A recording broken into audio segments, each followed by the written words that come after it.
Good evening, ladies and gentlemen. We are live and sold out here in Miami. Welcome to the biggest party of the summer. This is Summerslam, and I am your host, as always, Third Strike Entertainment. Tonight we have a blockbuster event lined up for you, as we're going to kick things off with Paul Heyman in the office with Ric Flair.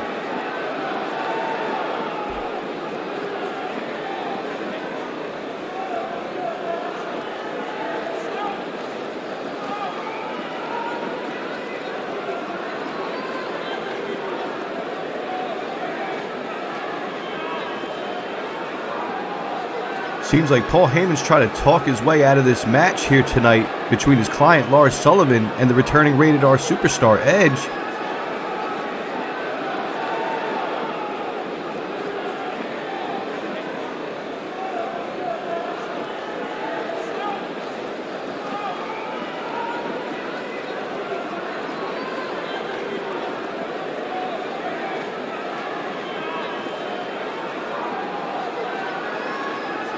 Paul Heyman very insulting with his words.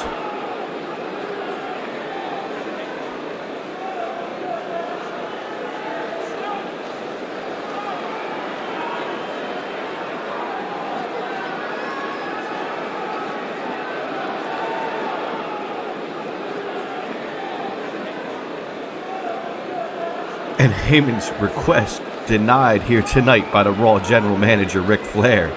The match will happen, the United States Championship on the line.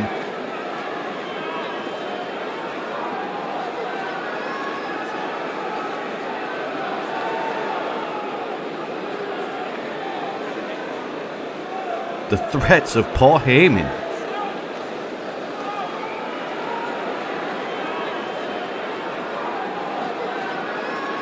What does Paul Heyman mean? This is on you. Of course he's going to try and get Lars Sullivan to destroy Edge here tonight, as his client's been on a path of destruction. And Paul Heyman, we got Shinsuke Nakamura and Tommaso Ciampa going at it backstage. These two have had quite the rivalry on Raw. Shinsuke putting Tommaso Ciampa through a table on the go-home show, and now it looks like Tommaso Ciampa returning the favor. The Blackheart, Paul Heyman. Oh, how I love SummerSlam. Well, ladies and gentlemen, already kicking things off in a big way backstage, but we're going to kick things off with a big way in the ring, as we have a crazy rivalry between partners turned bitter enemies. And this is a street fight, ladies and gentlemen. You have the Celtic Warrior Sheamus getting ready to go one-on-one with the pro wrestling purist, the man himself, the Swiss cyborg Cesaro.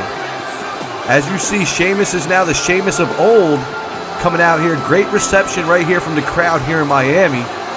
They'll be looking to see Sheamus pick up a win here tonight, but he's got a tough opponent in his former partner Cesaro.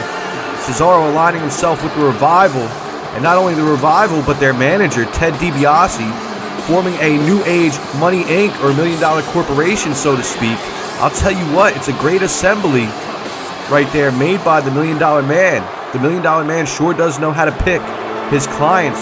You talk about Lars Sullivan being the client of Paul Heyman. Well, throughout the years, the $1 Million Man has had many clients himself. The $1 Million Man, like you know, money talks, and he's got a lot of it. And I guess the money may have bought this man right here, the Swiss cyborg, the Swiss Superman, the pro wrestling purist, King Swiss, whatever you want to call him. This man has the ability to get the job done on any given night. Can he get the job done on the opening bout here tonight in SummerSlam Miami? Remember, this is a street fight, ladies and gentlemen. There are no rules. There is no count out. You can use the weapons. Falls can go anywhere. This match is going to be brutal. A brutal way to kick off SummerSlam, as you've seen just moments ago. A table being used backstage already, as Tommaso Ciampa got a little bit of revenge for what happened at the go-home show with Shinsuke Nakamura. Cesaro looking determined here. Remember, it was Sheamus who brought this on. Cesaro turning on him. Cesaro trying to duck and dodge Sheamus. It was Sheamus beating the $1 Million Man to a pulp, leaving him bloody in the ring. He put the steel chair on the $1 Million Man's neck and said that he would break his neck if Cesaro did not agree to this match. So lo and behold, here we go tonight, this street fight. But the $1 Million Man one-upped it. If Sheamus loses here tonight, he has to leave SmackDown. His wrestling career could be over here tonight. And we're kicking things off right now. Still, Sheamus not able to escape the "you look stupid" chants, as maybe it's more of a motivation from this crowd. As I said, Sheamus the odds-on favorite right now. And Sheamus right there taking it to Cesaro early. Elbows to the face in the corner of Cesaro. And Sheamus just mounting him. Punches to the skull of Cesaro. Sheamus already staying aggressive here, as you can see. Deadlift right there from Sheamus, and Cesaro is down, holding his back already. This match isn't even a minute in, and Cesaro is getting his ass handed to him, ladies and gentlemen. Nice kick right there by Sheamus, and a nice clubbing blow to the back. You wanted a street fight. Sheamus is going to bring you a street fight. As he's now digging into the skull of Cesaro. And oh my God, a brutal slam back down to the canvas. And now Sheamus going back at it. Shot for shot. Blow for blow. Them strikes landing. Hitting their mark right on the money. And Cesaro is down. Sheamus is fired up here early on in this match. Brutal knee right there from Sheamus. Cesaro not in a good state here early on, as Sheamus now has him backed into the corner again. And now Sheamus once again driving them elbows into the side of the face of Cesaro. Cesaro looking worse for wear already. Sheamus is trying to get his revenge here. Now Sheamus, no, I thought he was going to go for maybe a camel clutch, but no. Once again firing him shots into the skull. Got to be careful. Cesaro may get busted open early on here. As remember, this match is a street fight. No rules. Let me know who you think's going to win. Leave it in the comments section. Leave it in the chat. As, oh, here we go. Vintage Celtic Warrior right here. Them shots. Them clubbing blows to the chest. And you know Cesaro's feeling it. That's taking the wind out of him. Like I said, Cesaro really getting manhandled right now by his former partner. And Sheamus, this match has been all Sheamus.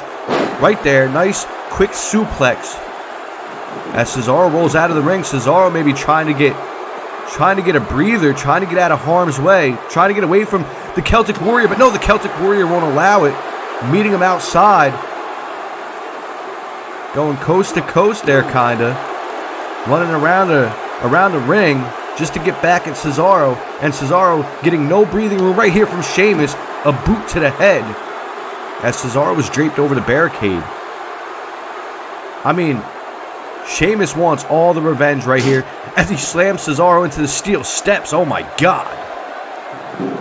Now, like I said, no disqualifications in this street fight. The steel steps may be getting ready to come into play. What's Sheamus thinking?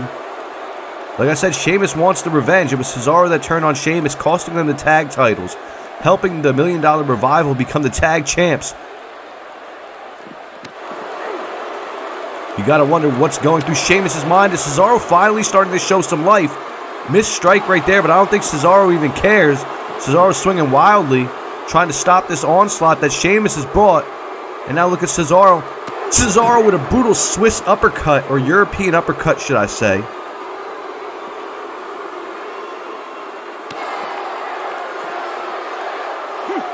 And oh no, I can smell danger and destruction here. What is Cesaro going to do here? No, come on. Come on.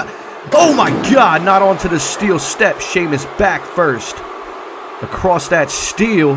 And he just eats it. He gets up. The fight is big in Sheamus here tonight in Miami. Cesaro greeting him with another European uppercut and quickly picking him back up to his feet. But did you hear that thud? That thud echoed through the arena. Oh my God. The brutality out on the ringside floor. These street fights, they are no joke. They do a lot of wear and tear on the body, especially when you get out to the ringside floor. As they're now bringing it up to the ramp, and what's Cesaro thinking here? What's going through his mind? Another European uppercut. You can call that man the king of the European uppercut.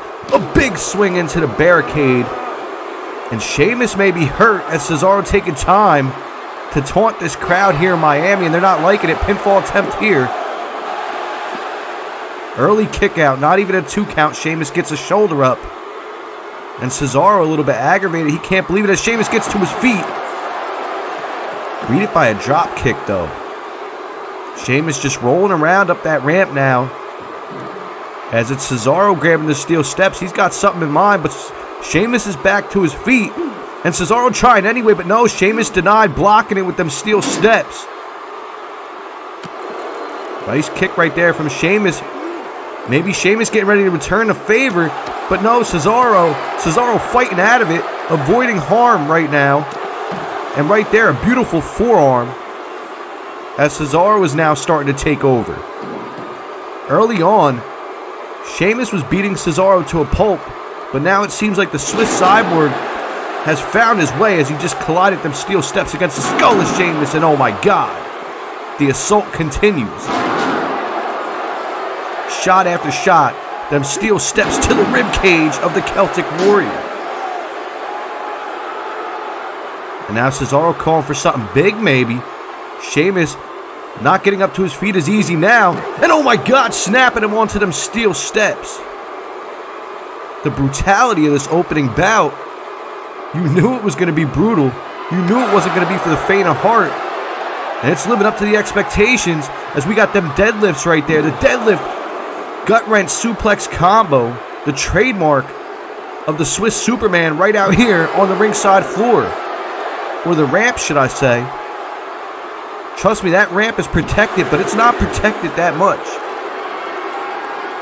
As now Cesaro going for a pin, this may be it here. Sheamus may be out of the WWE, but no, he kicks out.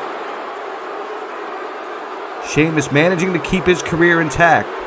Managing to stay on SmackDown. As Cesaro just once again driving him back first onto the ramp. And you can hear this crowd now a little bit frustrated. What's Cesaro thinking here?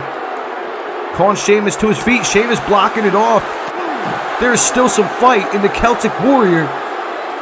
And now Sheamus gearing it up. The pounding of the chest. The cry of the Warrior. And oh my God, Brogue kick leveling Cesaro. Cesaro out of it. This has got to be it. Sheamus getting the revenge. No. No revenge here tonight for Sheamus as Cesaro denied it. And what Sheamus got to do to end this?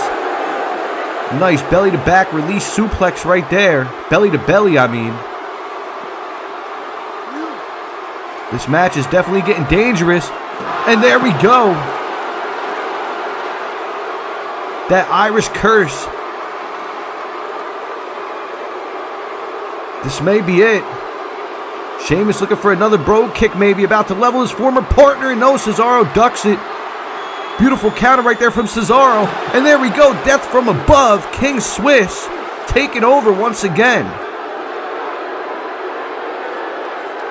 And now what's Cesaro thinking? Beautiful counter right there, Cesaro. Great awareness. And come on, no. No, the neutralizer. Neutralizer onto the ramp. Or onto the floor, should I say. Not much of a ramp, but that's got to hurt anyway. And Cesaro's hooking the leg. This may be it. And Cesaro picking up the victory. A brutal match we've seen to open up SummerSlam Miami. But ladies and gentlemen, Sheamus has officially lost his spot on the blue brand. Maybe even lost his career. As there will be no revenge for the Celtic Warrior here tonight. You hate to see it. Sheamus laid out by the Swiss Cyborg. And Austin Theory backstage.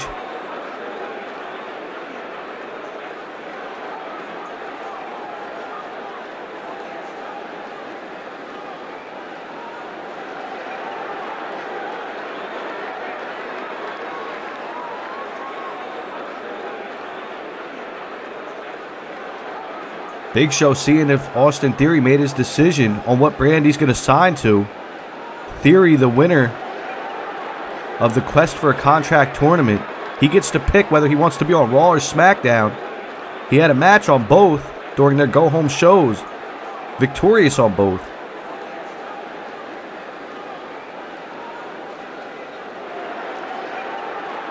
And now Elias, I don't get why Elias is getting his nose in this.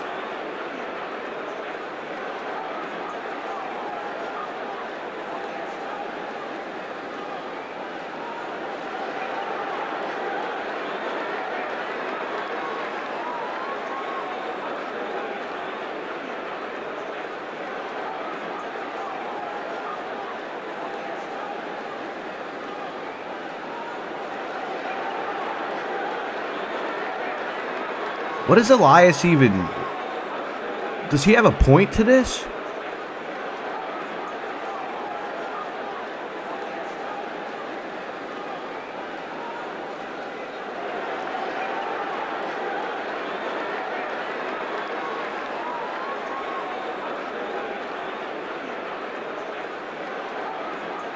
Elias going to the red brand.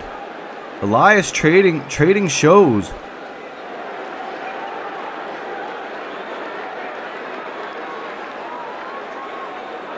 I guess saying Austin Theory avoiding a beatdown?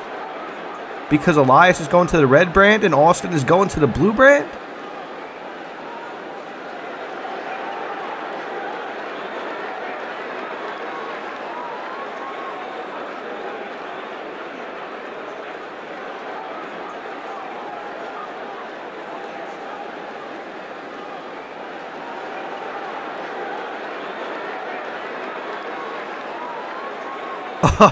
Oh man. Oh no. Elias better be careful. Oh man. Elias may have bit off more than he could chew.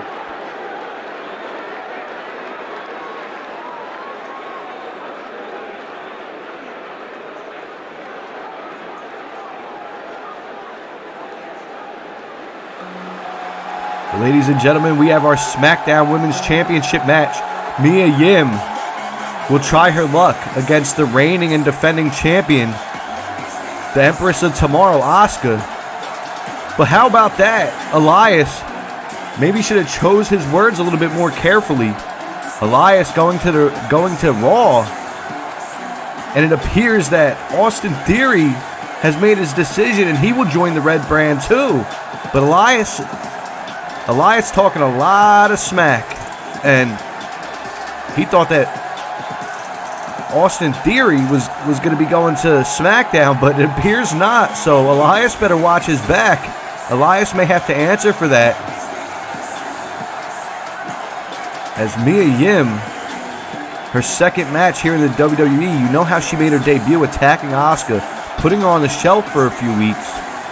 She now looks to maybe take Asuka's championship here tonight in Miami. But, as you know, the Empress of Tomorrow, this woman right here, Asuka, she doesn't need an introduction in the women's division. Her accomplishments speak for themselves through NXT. It is time, ladies and gentlemen, for this SmackDown Women's Championship match. As Asuka makes her way down to the ring, you know, much like Sheamus was trying to get his revenge here in the opening bout, you know it's all about revenge for Asuka here. She spit the green mist into the face of Mia Yim just to prove a statement. Mia Yim blinded by that mist. That was Asuka's way of getting a little bit of redemption. Can she fully get redemption here tonight by showing Mia Yim that she cannot hang in the same ring as her? Mia Yim is no slouch though neither. Mia Yim has been in countless companies. Mia Yim knows what she's doing in that ring. So it's going to be a tough battle for Asuka. I am not saying that Asuka's going to get an easy one over here. We know that. And if you don't know that, you're going to find out quickly when this bell rings. As this crowd really... Asuka is the fan favorite here in this match. Asuka all over Japan. What a great entrance you see from Asuka.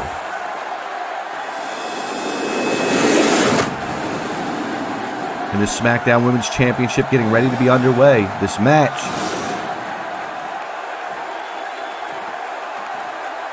Mia Yim looking to prove a point. She looks focused over there in the corner. I cannot say that she does not look focused. You could see it in her eyes. You could see the determination. Cool, calm, and collective is Asuka, though. As she's gripping onto that Women's Championship and holding it high right now. The reaction from this crowd here in Miami, they came to see a fight, and I'm sure Asuka's going to give it to them. As the SmackDown Women's Champion, it is her right. It is her duty. It is her responsibility to give one hell of a match and to put on a show. Referee Jessica Carr holding that title in the air. And this Women's Championship about to get underway, ladies and gentlemen. The bell is rung. Both women walking out collective, and right there, a nice drop kick from Asuka, already telling Yim to get to her feet. The HBIC, she calls herself, Mia Yim, may be in trouble tonight. As Asuka starting to take over early, backing Mia Yim into a corner. A bad position Mia Yim is in. Them kicks to the gut. And now look at Asuka, combinations. Bringing the onslaught of blows, and kicks, and strikes. As Mia Yim getting bounced around like a pool ball right now, hitting the corner pocket. And now Mia Yim trying to get to her feet, using them ropes as a crutch. And Asuka right there to stay aggressive. Asuka coming off the ropes. What's Asuka thinking right there? Oh my God, double knees to the back. And Asuka taking time to taunt. Mia Yim hurt already. As she's taking a little bit of a breather, but Asuka will not allow it. Brutal knee right there, putting Mia Yim into the corner again, maybe. Great presence right here. Great control of the ring by the Women's Champion. And now Asuka putting Yim up to the top rope. What is Asuka thinking? Oh my God, them knees to the stomach. That'll make you lose your lunch or your dinner. As now Mia Yim holding her gut in pain, but way to stay aggressive by the SmackDown Women's Champion. As you see, Asuka controlling everything right now. Working the limbs as Asuka drives that leg onto the arm. And now what's Asuka thinking? Gripping the head and slamming Mia Yim down. Pinfall right here. Mia Yim may be out of it, but no. Mia Yim kicks out. Mia Yim trying to stay alive as she's got a point to prove here tonight. She went through all this attacking on Asuka. Now it's Asuka rolling Mia Yim up. She's got the ankle hooked. Mia Yim in trouble here. No ropes to reach for. No rope break in sight. And Jessica Carr checking on it. But no, Mia Yim with a boot to Asuka's face. The damage may have been done though.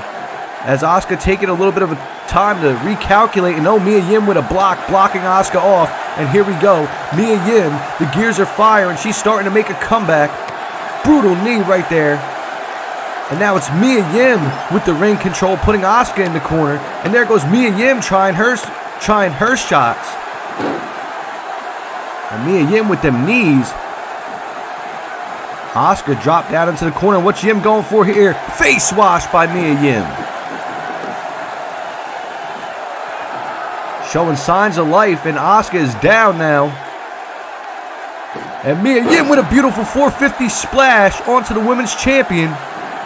Hooking the leg, this may be it. We may have a new Women's Champion. Mia Yim may make her statement right here. As Asuka, no, rolling a shoulder up at the last possible second. Mia Yim arguing with Jessica Carr right now. And Jessica Carr not feeling intimidated, not backing down from the HBIC.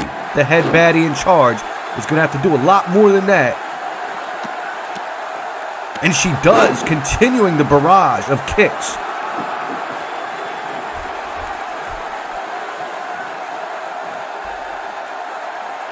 And now it seems as if Mia Yim has really found her comfort spot here, beginning to show why she can hang with the SmackDown Women's Champion.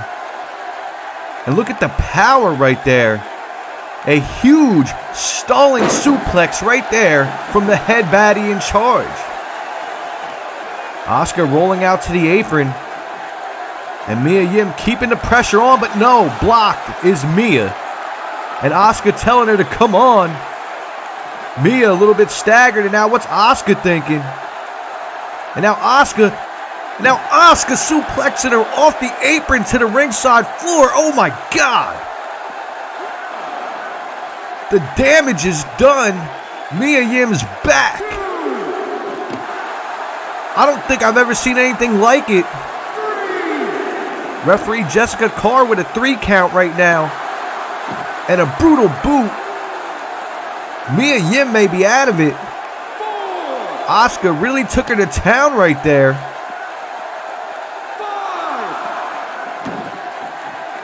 Dangerous anytime you bring it to the apron or the barricade or the ringside floor. I call it no man's land for a reason. The environment becomes a weapon. I'll say it 1,000 times as Asuka is now telling Mia to get to her feet. And here we go, Asuka. Asuka with them kicks, kick after kick, targeting limbs and hands and anything she can. Snap suplex right there from the Empress of Tomorrow. And now once again targeting the limbs. Asuka showing why she is very tactical in that ring. Mia Yim was getting comfortable, but she can't get too comfortable because as you can see, Asuka will come back in an instant, but no, Mia Yim landing on her feet. Beautiful counter right there from Yim, and now it's Yim targeting the leg. Mia telling Asuka to get to her feet. Asuka a little bit groggy as that beautiful counter from Mia, and now it's Mia with the barrage of blows once again, sending Asuka down and a kick to the back. Them kicks become like knives after a certain amount of them. They start to sting. Both the women showing why they belong in the ring for this women's championship match. A deadlift gut wrench suplex right there from Mia Yim. And now Mia going for a pinfall. Very smart right here. Center of the ring. Great ring awareness. Asuka may lose her championship, but no, she rolls the shoulder up. And Mia Yim once again arguing with Jessica Carr. Yim lifting Asuka back to her feet. And now Asuka into the corner. Nice knee right there from Mia. What's Mia thinking here? Mia locking up the tarantula. Some added effect right there. Definitely not a submission, but it's a submission hold of sorts. Right there, nice DDT from Mia Yim. The women's champion is in trouble. The SmackDown Women's Champion barely can stand right now. And Mia Yim checking the chin of the SmackDown Women's Champion. Going for a cover. This has got to be it right now. Mia Yim, eat the feet. And this is it. No. The resiliency of the Women's Champion. All the pride for the women's division in the blue brand is on display right here as Asuka managed to kick out after a chinchilla, so to speak. And now, the nail in the coffin. Looked like Mia was going for protect your neck, and Asuka wrapped her up. Beautiful one-legged belly-to-back suplex, and Mia Yim rolling out to the apron to avoid a pinfall maybe. Great strategy right there. Very smart, but Asuka will not allow it, staying aggressive, being a predator, and oh my God. Hanging her up in the middle rope. This match is unbelievable right now. Both women leaving it all on the line right here. Asuka coming off the apron. Back at no man's land, and Mia Yim just got her clock cleaned by Asuka's butt, so to speak. Definitely got a rear view right there to shout out Naomi. And Yim finding it hard to stand. And here we go once again. Asuka, no, she missed it. Mia Yim with a beautiful counter, scouting it. And now Mia Yim, here we go. Protect your neck by Mia Yim, the head baddie in charge, may be the head of the blue brand for the women's division. Hooking the leg. Asuka losing her title here tonight. No! And now Mia really frustrated. Yim cannot believe it as Asuka kicked out of the protect your neck. But now she's in the corner. And now Mia Yim looking for something big, looking for something destructive, going to the top rope. Asuka is in trouble. The women's champion, oh my God! A powerbomb off the top rope. Disgusting. As now Yim, what's Yim going for? Beautiful block right there from Asuka. This match is unbelievable. What I am seeing right now, I am impressed. And now Asuka locking in the Asuka lock. How does she do it? The resiliency of the Empress of Tomorrow and Mia Yim kind of by the ropes, but she's trying to break out of it. I don't even think she can reach him if she wanted to. And Mia Yim has no choice. No, she's not tapping. I cannot believe this. And now Yim scooping the legs. Desperation right here as Mia tries to stay in it. It was almost over with that Asuka lock. Yim lifting Asuka back to her feet. Right there, a fastball punch. Hook in the leg. Is this going to be it? As the Empress of Tomorrow showing resiliency once more. I was about to say she's been showing resiliency all along, but she's showing it again. She's got the death grip on that women's title right now. And flipping out of it. What a beautiful counter. Almost getting the strike how she wanted, but Mia Yim a little bit off her game. Locked up in the Asuka lock again. And Yim trying to fight out of it, trying to break free, but she has no choice. Mia Yim taps out.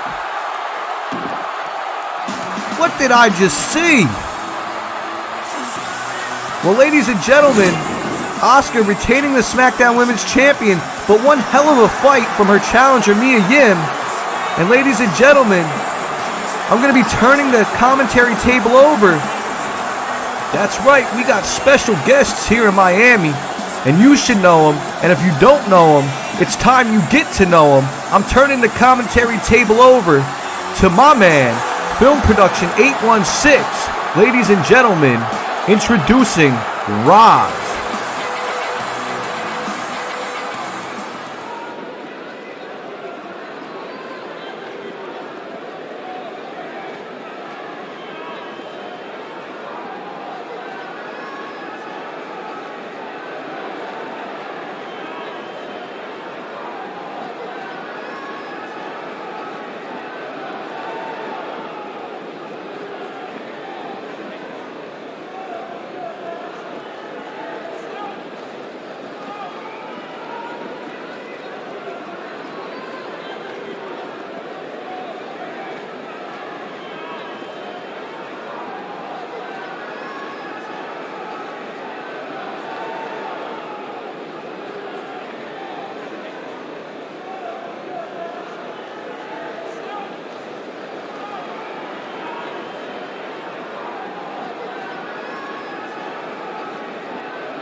a good time here in Miami so far, ladies and gentlemen, as we get ourselves set for the Cruiserweight Championship, ladies and gentlemen.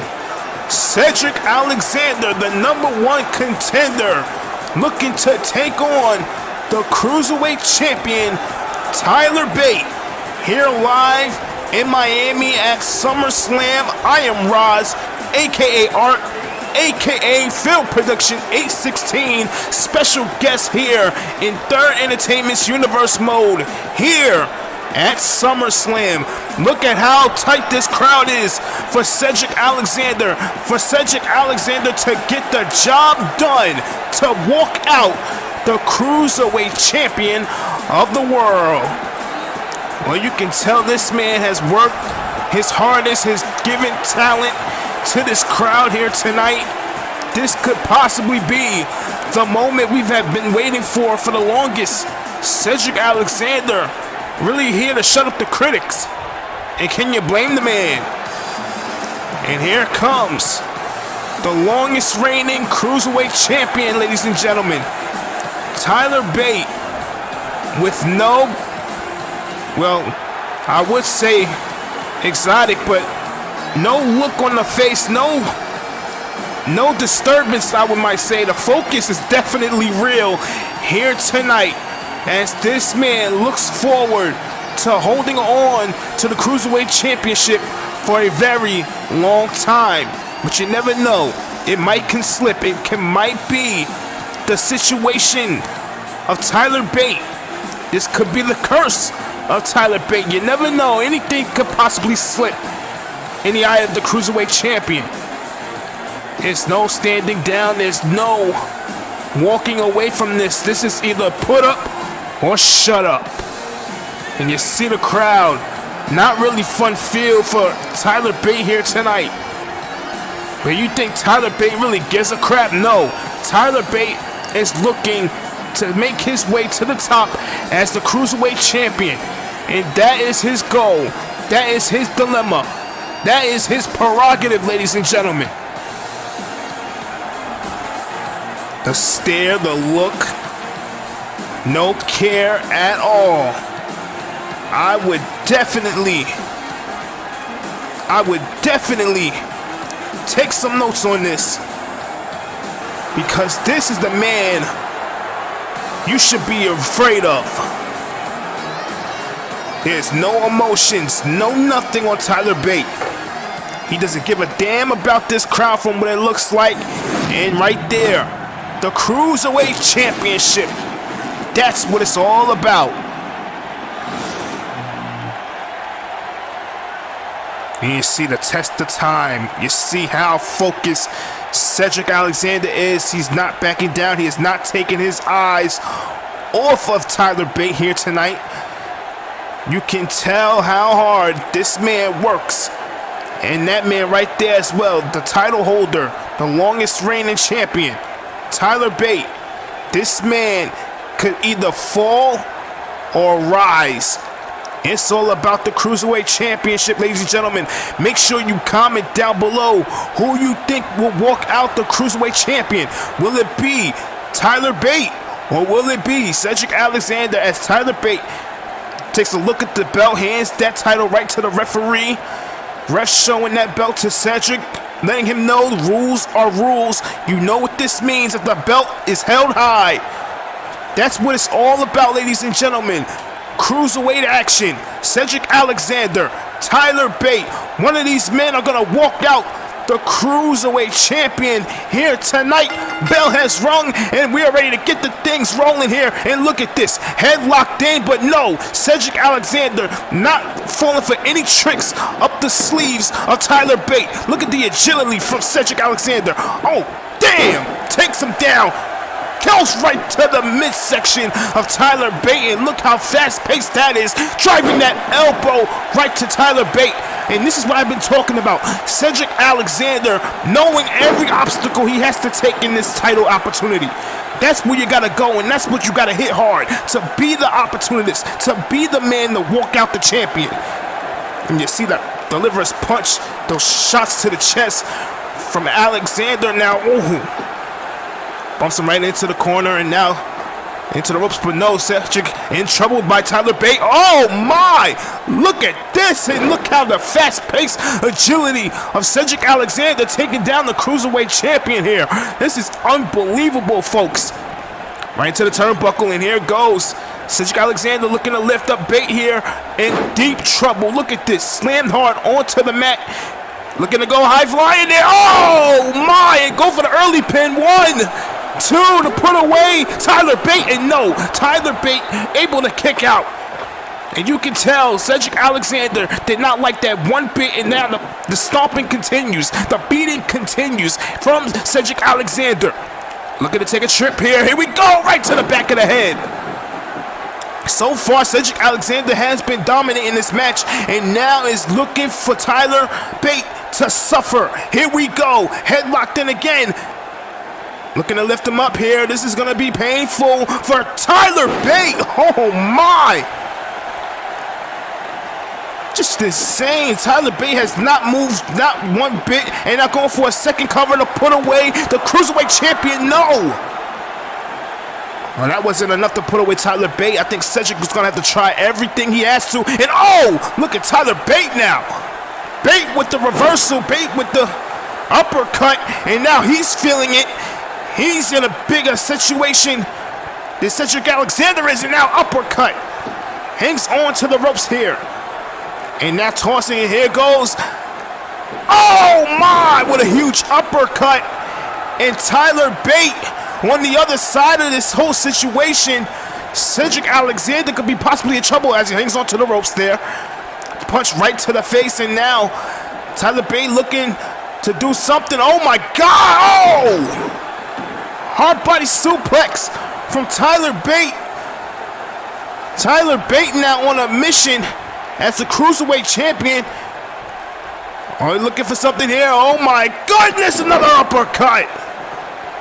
Another huge uppercut from Tyler Bate here tonight.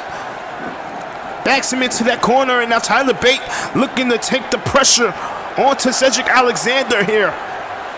Oh my goodness, oh!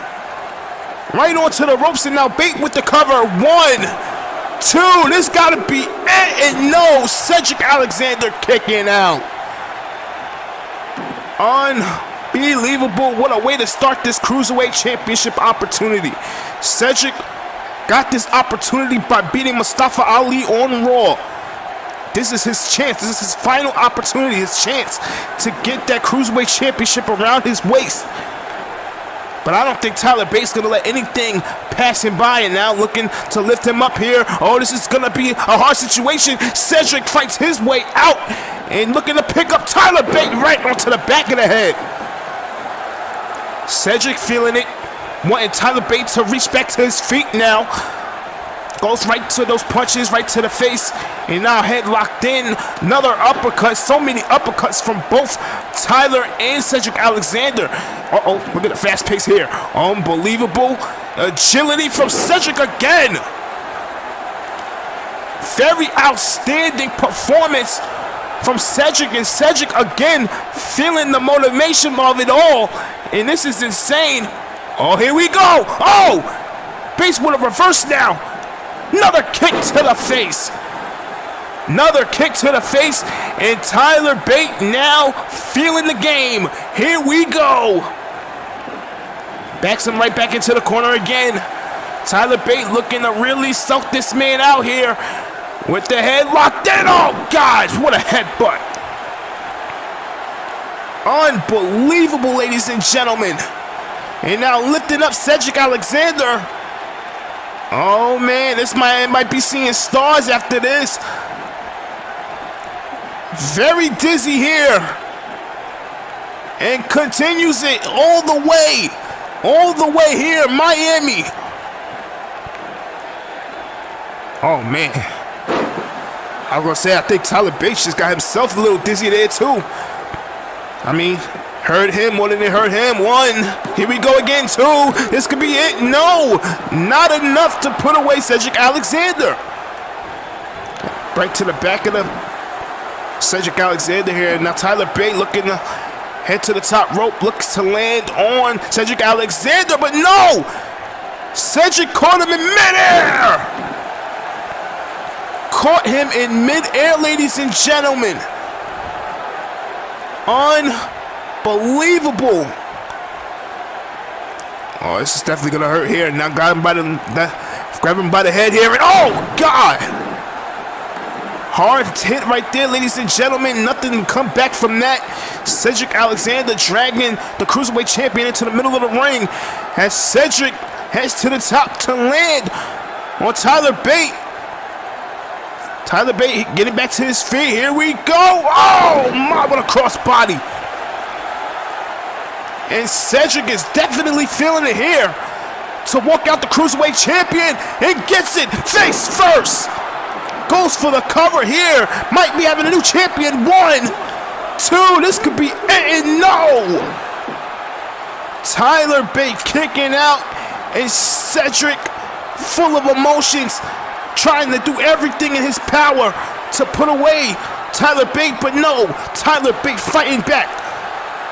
Bates is fighting back, driving that knee right to the chest of Cedric Alexander. Looking to lift him up and plant him right back onto that corner. Looking to put him to work here. Here goes Tyler Bate. Sad part for Cedric. Oh, and Cedric fighting his way out. Fighting his way out here. Oh, with an elbow drop. Elbow drop. New champion. 1, 2. No. Unbelievable, ladies and gentlemen. Nothing but pure talent in the ring. And here goes Cedric Alexander with a suplex. Devastating suplex to Tyler Bate. But no, it's not going to stop Bates. Bates is going to fight. Bates is going to continue. Unfreaking believable, ladies and gentlemen. Uh-oh. Oh, taking out Cedric. This could be Tyler Bates' moment here. Here we go, flying onto Cedric. What a SummerSlam moment right there, ladies and gentlemen. All hell going for the Cruiserweight Championship. Unbelievable. Bringing Cedric right back into the ring. You see Tyler talking trash, letting him know that he's the Cruiserweight Champion. Nothing more.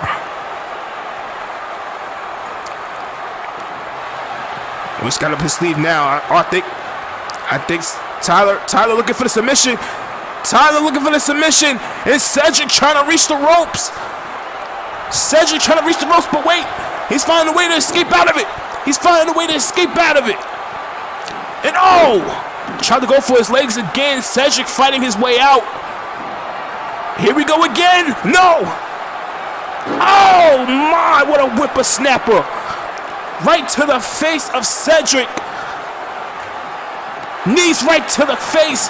Hangs on to the rope. Cedric. Tyler Bate looking to go again. Oh no, not again. Second time here tonight. Oh gosh. Tyler Bate with a second chance here tonight. Really trying to do the damage. Tyler Bate heading up to the top. Looking to land on Cedric. Oh my, shooting star. 1, 2. Oh, and Cedric kicks out. Cedric kicking out. Tyler Bate going for that shooting star, but it wasn't enough to put away Alexander here. Uh-oh. Bad part. Bad part. Oh, cover. 1, 2. And it's over. Tyler Bate hangs on to the Cruiserweight Championship. Unbelievable match here, ladies and gentlemen. Tyler Bate proving once again that the Cruiserweight title stays on him and nobody else. Thank you for having me here tonight.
Well, ladies and gentlemen, it is with no laughing matter that I say that the devil is here tonight at SummerSlam Miami when the Fiend makes his in-ring debut against the Prince of Darkness himself, Aleister Black.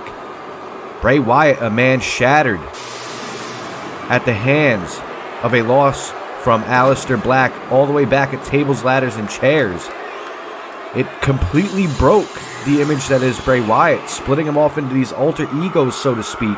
You have this man, the entity, I don't even know if you could call him a man, more like a monster, the Fiend. And then you have Bray Wyatt trapped in a Firefly Funhouse. And of course, you know, the Bray Wyatt of old still lingers on. It's like three completely different images, three completely different personalities. And could this be mind games? I would think not. I really think that Bray Wyatt is this broken. I really think that he is this shattered. I really think that there's this evil that lives inside of him, that there was something that night that Aleister Black did that brought this out. And as I'm saying, Aleister Black tried to get an advantage on the Fiend. He went to the Wyatt compound looking for answers. It was where he was ambushed by the Fiend. And Aleister Black has said that he's seen true evil. Aleister Black says that he knows he's going to have to wage a war tonight. He's going to have to go to hell to do this. Aleister Black says that he's going to be a changed man at the end. We got to see what's going to happen here in Miami, because as I said, the Fiend making his in-ring debut, and he looks serious. There's a lot riding on this. Aleister Black may be in serious trouble here tonight, as you see that lantern that is set at times to hold the power of the Eater of Worlds. And the Fiend, just look at this man, diabolical. There's a lot going on there, folks, and I don't even want to try to decipher it. It's just evil, pure evil, a demon from hell. As the Fiend enters the ring and this crowd looking out upon him. This is going to be one hell of a match. Aleister Black is going to have to bring his A game tonight, as I'm sure the Fiend is looking to dismantle him. You remember way back at tables, ladders, and chairs, Aleister Black told Bray Wyatt there was a difference between the devil he knew and the devil he didn't. Well, tonight this may be Bray Wyatt in the image of himself after knowing the devil that he supposedly thought he knew but didn't. If that makes sense, if you get my picture. Well, ladies and gentlemen, as that eerie riff begins to play, the lights go out, the candles get lit, and Aleister Black is here as SummerSlam looks to fade to black. As you can hear, this crowd definitely behind Aleister. That kickboxing background that he brings, he's going to have to bring, like I said, his A game. He's going to have to be top notch here tonight, because I don't know if I've seen an entity as strong and as just demanding as what he has in the ring right now. He's going to be looking face to face with something that is not of this world. But then again, Aleister Black, significance, all must fade to black. And as he makes his way down this stage, he looks determined and focused. You know, it's been a tough road for Aleister Black. Through his time that he spent in NXT and coming here, Aleister Black was the television champion. Aleister Black lost that television championship when the Fiend made his arrival. It was Bray Wyatt in the Firefly Funhouse. Now, it was some trickery, folks. I don't think it was done intentionally by this Firefly Funhouse Bray, as he was looking to maybe reconcile with Aleister Black, trying to maybe bond a friendship based off their hatred for one another. But then again, it could just be Bray Wyatt in denial. It was that Firefly Funhouse segment that aired mid-match between Andrade Cien Almas and Aleister Black. It threw Aleister Black off of his game, and it cost him the television championship. As you know, Andrade Cien Almas is now the television champion. But tonight, it is not about the television championship. It is not about Andrade Cien Almas. It is not about El Idolo. It is about Bray Wyatt, the Fiend, should I say, and Aleister Black. As this bell is rung, both men, like I said, there's evil in this ring, ladies and gentlemen. The devil is here tonight in SummerSlam as they both stare at each other. And there goes Aleister Black raising the knee, a beautiful bicycle knee, taking the Fiend down to a knee. And the Fiend barely staggered. Here goes Aleister Black with that kickboxing background that I talk about, another knee. And the Fiend just eating it. And Aleister Black with a black mass. This has got to be it. The Fiend already. Aleister Black makes short work of the Fiend here tonight. Hooking the leg. This has got to be it. The Fiend, no, only a 1 count. As you are seeing, as I said, not of this world. And Aleister Black in the corner thinking of what he's going to have to do. The black mass did not make it fade to black here tonight for the Fiend. And here goes Aleister Black again with a knee lift, taking the Fiend down. Unbelievable, kicking out at 1. I cannot believe it. Like I said, this man is out of this world. Into the corner as Aleister Black driving them elbows to the side of the face, trying to take over. Still in awe about how the Fiend just kicked out of a 1 count. A 1 count for the Black Mass. Maybe looking for it again. Aleister Black, Black Mass scouted. The Fiend powerbomb, catching the leg. And Aleister Black slammed on his back, and that's gotta hurt. The Fiend now beginning to take over. We're about to see what we have anticipated all this time as the Fiend just slams Aleister Black down. And now taking his time, diabolically looking to dissect the Prince of Darkness. Oh my God, he just snapped his damn neck. Talk about the brutality here tonight. As the Fiend trademark that spider pose. How creepy is this?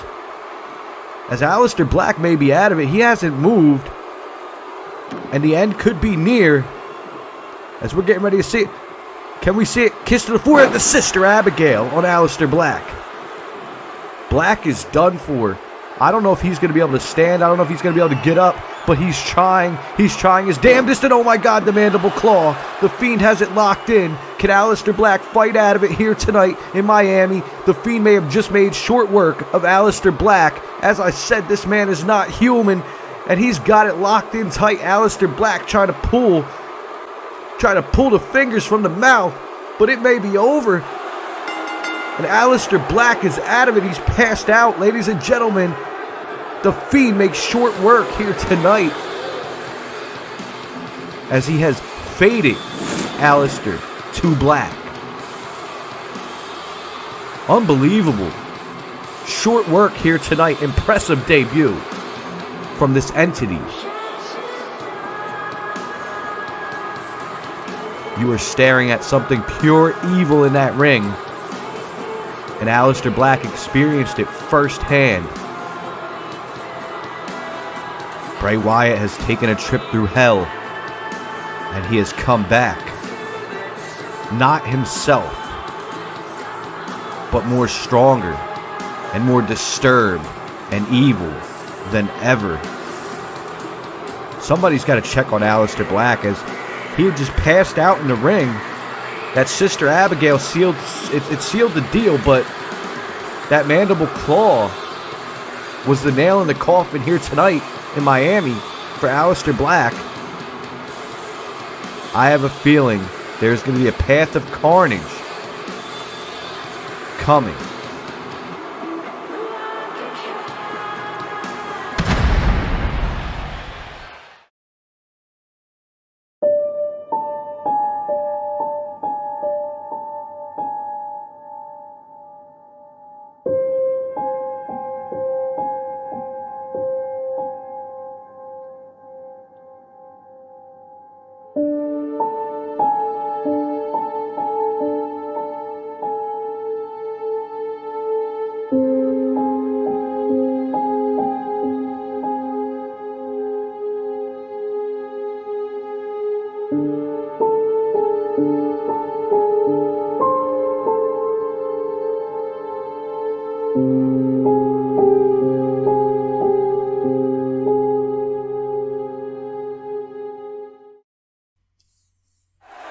Well, ladies and gentlemen, after it is laid dormant for years, Halloween Havoc is back, and it is our next pay-per-view.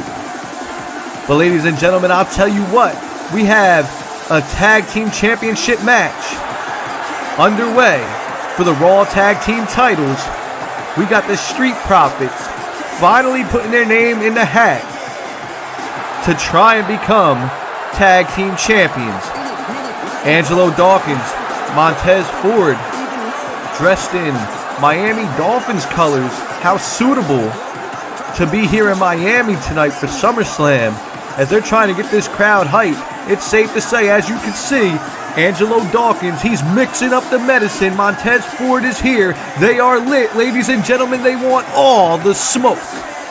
And they want it with a tough set of tag team champions. Akam and Razar beating a legendary team like the New Day.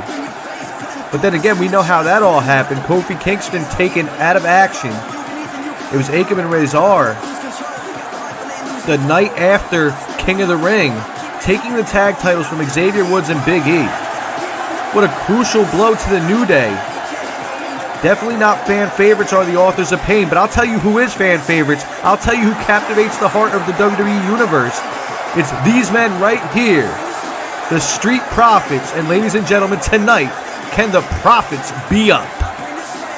It's time to see, with two mountain of men should I say, not really tall, but just big, brutal, and strong. The Authors of Pain. Will it be the final chapter tonight? Will it be the last chapter here tonight for Angelo Dawkins or Montez Ford? That remains to be seen. The Authors of Pain have not had a title defense yet, so we're going to see where this Tag Team Championship run will take them. They were pretty decent over in NXT back in their time there. But then again, they did have Paul Ellering at their side. Let's make no mistake about it, the Authors of Pain are their own men now. They march to the beat of their own drum. As you've seen, taking out Kofi Kingston at King of the Ring. They left him a bloody mess in the mess hall, which is quite ironic, should we say. At catering, Kofi Kingston was found busted open. They brutally took the tag team titles from Big E and Xavier Woods the next night, as I was saying. The Authors of Pain may be looking to brutalize Montez Ford and Angelo Dawkins here tonight. But Angelo Dawkins and Montez Ford, they are no sleeper team at all. Let's make no mistake about that. The Street Profits have an ability unlike no other team in the WWE. They have a lot of agility behind them when they're in that ring. Even Angelo Dawkins, for a man of his frame, Angelo Dawkins can go in as well. So I would say, do not rule the Street Profits out when it comes to this tag title match. You know that the Authors of Pain have the strength, but the speed, and even maybe the technical aspect, can go a little bit more to Angelo Dawkins and Montez Ford. They look focused, and Miami is behind them here tonight. You see the tag titles right there on them two men. They are bullies in this business. And you know what? Nobody likes a bully. Montez Ford said it best. Nobody likes a bully. As you know, Montez Ford always tweeting out that God is good. So, can God be good tonight for the Street Profits?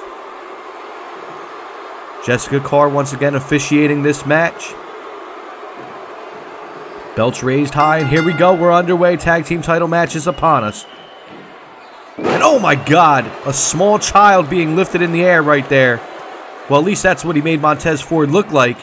As now Montez Ford trying to fight back.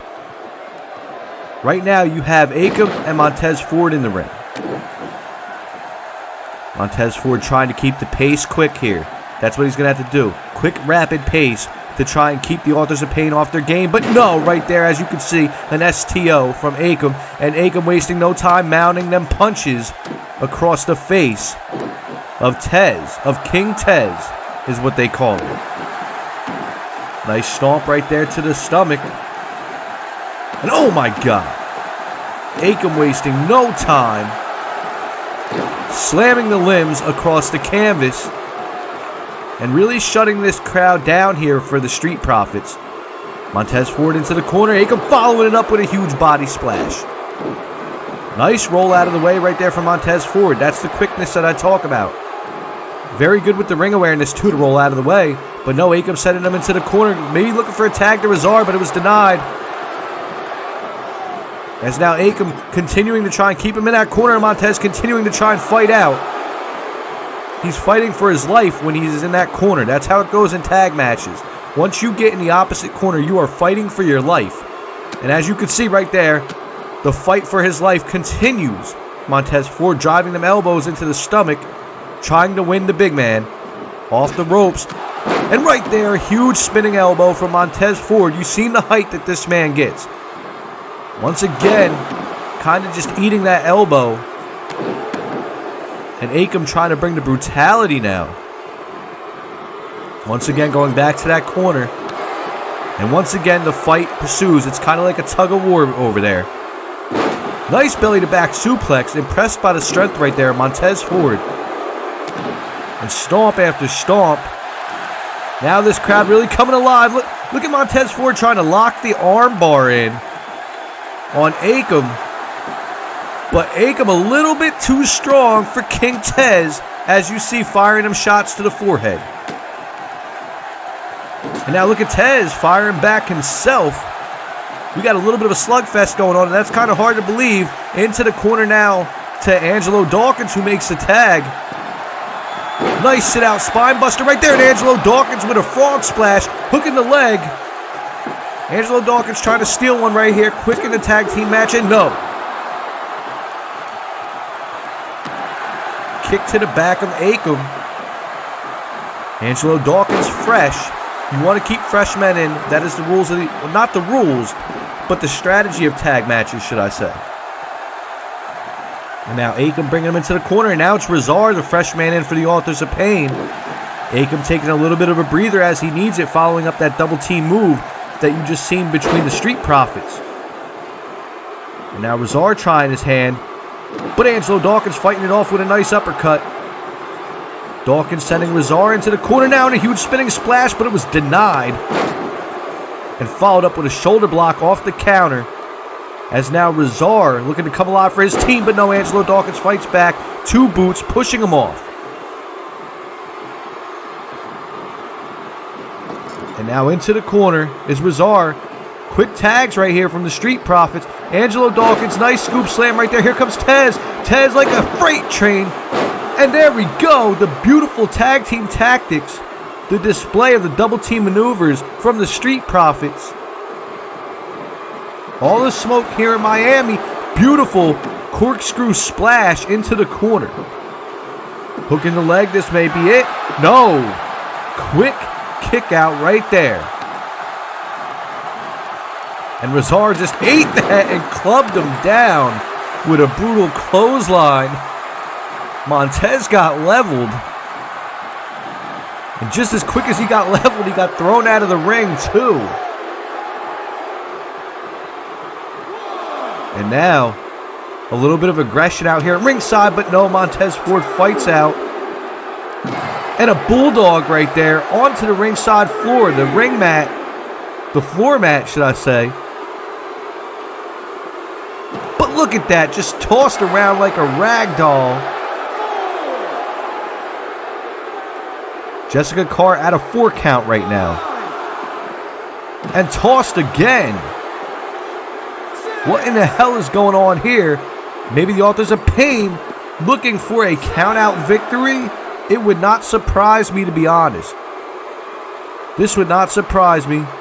But no, Montez Ford getting rolled back into the ring from Razar. And Montez Ford making a quick tag out of nowhere. And Angelo Dawkins, all cylinders trying to fire, but no, he gets caught up by Razar, sent into the corner, and right there, being sandwiched. Is Razar talking strategy over right now with Akam? letting Angelo Dawkins get to his feet, maybe taking a little bit of a breather, as no, Angelo Dawkins countering and hitting a clothesline, and now driving the fist into the face of Rezar. Rezar getting lifted back to his feet, and there we go with Angelo Dawkins. Wait, he just ate the hell out of that shot. Angelo Dawkins, thank you for playing. As now Rezar looking to seal the deal following that beautiful counter, but no, Angelo Dawkins with a counter of his own. And now these men are getting into a slugfest right here.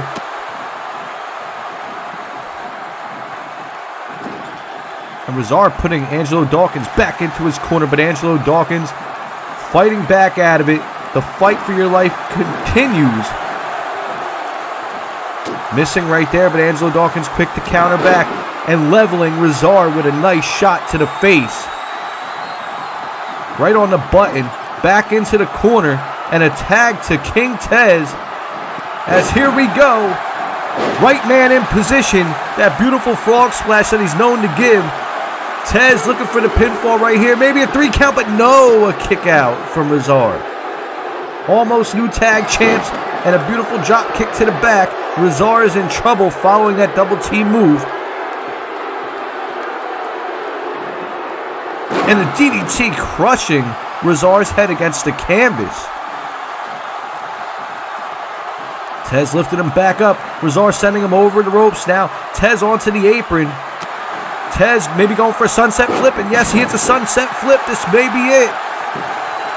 Sunset flip pin right here from Montez Ford, new champs, but no, Akam breaks it up. Beautiful breakup right there from Akam.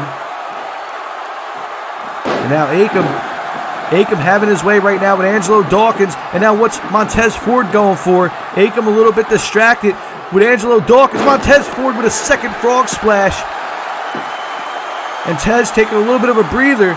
Nobody there to stop the count. Tez may have won this for his team. Angelo Dawkins up. And here we go to Street Profits. The Street Profits are your new Raw Tag Team Champions. They came into Miami tonight and they wanted all the smoke. And it's safe to say that the Profits are up. They're leaving here with the Raw Tag Team Champions, the dawn of the Street Profits. And ladies and gentlemen, I'm going to hand the commentary table over once more to the good brother himself, official JRJ, who will be calling John Cena versus the Destroyer, Samoa Joe.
My name is, of course, official JRJ, and I'm here to call this grudge match here at the biggest party of the summer, Summerslam. And coming out first is the legendary John Cena.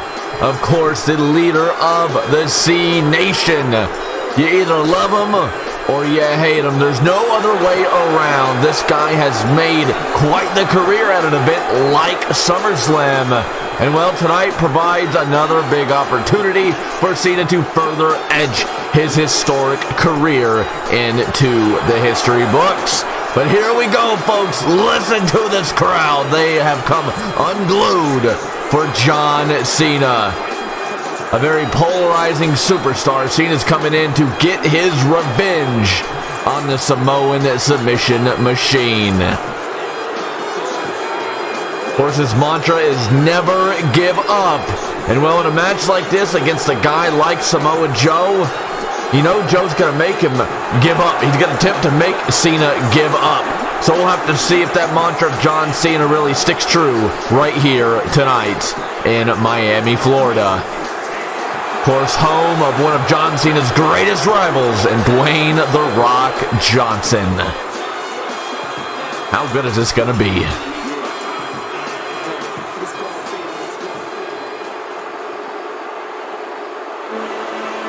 But my, oh my, how things suddenly shift here. As the Samoan submission machine, one of the baddest dudes to walk God's green, Samoa Joe, coming on out.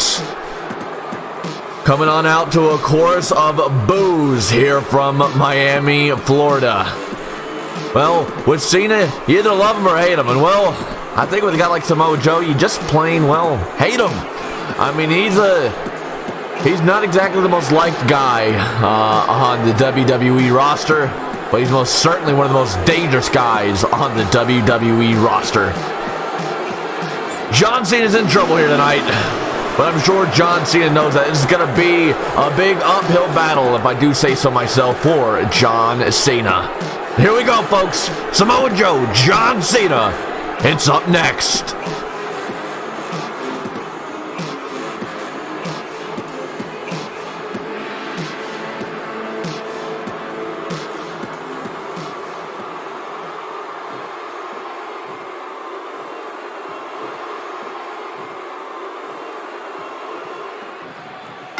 All right, folks, it is now officially official. There's no going back on this one. John Cena, Samoa Joe, one-on-one at the biggest party of the summer here at SummerSlam. Our official doing a great job of breaking things up here. Samoa Joe with the early advantage. Another collar and elbow tie-up here between Cena and Samoa Joe. Headlock applied now by Samoa Joe, but it's John Cena gonna shove Joe right off of him. And oh my, big shoulder tackle there. Dropping that boy Samoa Joe right where he stands. Cena now with Joe again. Oh my, right down to the ring canvas goes Samoa Joe. Cena now once again with Samoa Joe right where he wants him perhaps. And Cena dropping it down to the face of Samoa Joe.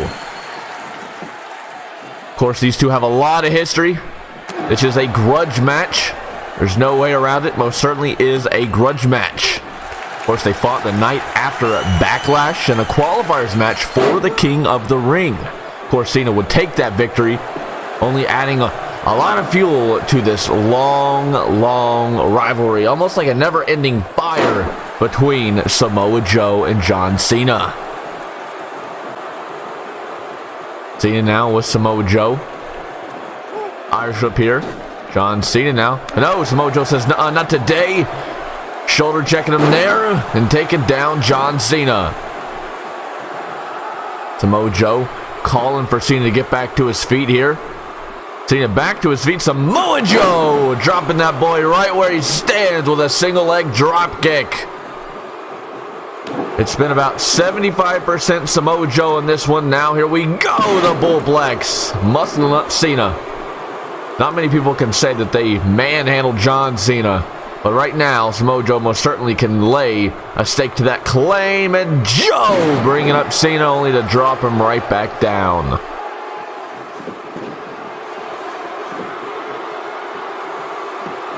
Now, Samoa Joe with Cena in his clutches here. Samoa Joe with John Cena into a snap suplex. And no, kick out at 1 by John Cena. Again, this is a grudge match, folks. There's a lot of history here, including Samoa Joe costing John Cena his second round match in the King of the Ring tournament against EC3 due to John Cena defeating Samoa Joe in the King of the Ring. As now Samoa Joe, big stops here to the C Nation leader. Oh my goodness me, just trying to beat the fight, the life, and the soul right out of John Cena. But if there's one thing that rings true, one thing that we are all familiar with, and that's that John Cena is called Big Match John for a reason. Of course, given that nickname by legendary JBL. But he doesn't give up. He really doesn't. He lives true to his mantra, but like I said earlier, we'll have to see if that mantra can live true here as Cena taking down Samoa Joe with a short arm clothesline. Samoa Joe can't stand anything that John Cena stands for with the hustle, loyalty, respect, and never give up.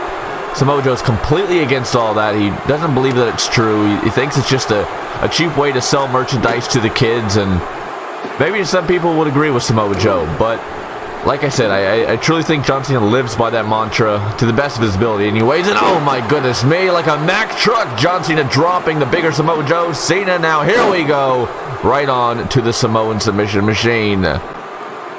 What a night here, the biggest party of the summer. SummerSlam in Miami, Florida's John Cena. Big suplex there. And for the cover, shoots the half. 1, and no, a kick out at 1 very early there. Nice Samoa Joe. Wrenching at the neck here and the head of Samoa Joe. This match has gone all over the place. Backstage, in the ring. Samoa Joe attacking John Cena with a steel chair. I mean, it's just boiled over, and finally we get that, at least hopefully we get the exclamation point on this rivalry, and Samoa Joe, Vintage Joe, dropping Cena there with the enziguri in the corner. Samoa Joe now stalking and spray here off the rope. Samoa Joe, another enziguri, dropping the multi-time world champion. Now Samoa Joe, what's he got in store here? Off the ropes again, and this time crushing the air right out of the lungs of Cena. Here we go, in for the cover. 1, and no, a kick out at 1 again. That shows you John Cena still has plenty of fight left. He still has plenty of gas left in the tank. Samoa Joe now sends Cena in the corner. As now Joe turning around Cena here. What's Samoa Joe looking for? Off the turnbuckles, and here we go into a big German suplex. Cena knows all too well about those German suplexes. Of course, had numerous encounters with the likes of Brock Lesnar. Is now Samoa Joe muscling up Cena. Here we go, right onto the neck of Cena. That's got to do a lot of damage. It's got to really kind of thaw out the neck, and oh my goodness me, crushing the air out of the lungs of Cena again. Here we go.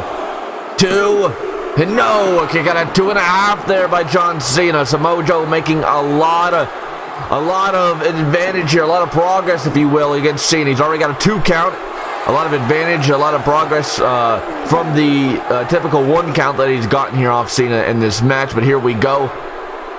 The camel clutch here applied to John Cena's. Now Cena gonna slide out, dropping Joe down by the legs. There's now Cena, here we go, with Samoa Joe by the legs here. Bringing him down here into the ankle lock. John Cena paying homage to the great Kurt Angle here with the ankle lock to Samoa Joe. Samoa Joe knows all too well what this ankle lock does to you, and he fights his way out. Of course, Samoa Joe having a lot of history with Kurt Angle in the past, as John Cena gonna wisely roll the outside, using the ropes to his advantage to get back to his feet. Samoa Joe, though, muscling up Cena, and right back in the ring he goes.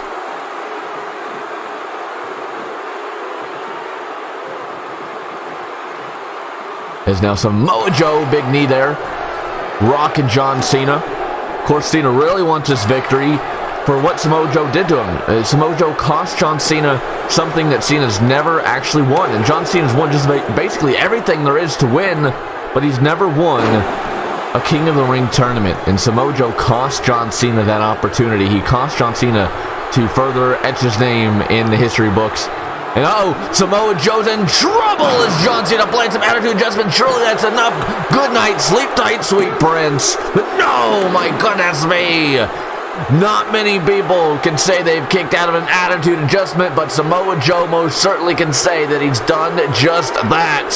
Big match John couldn't put away Samoa Joe with his big match move. Big knee there by Samoa Joe, bringing Cena up. What goes up has got to go down, and oh my. Like the world's strongest slam made famous by Mark Henry. And oh my goodness me, yet again another running senton crushing the air straight out of the lungs of John Cena. Samoa Joe calling for Cena to get back to his feet here.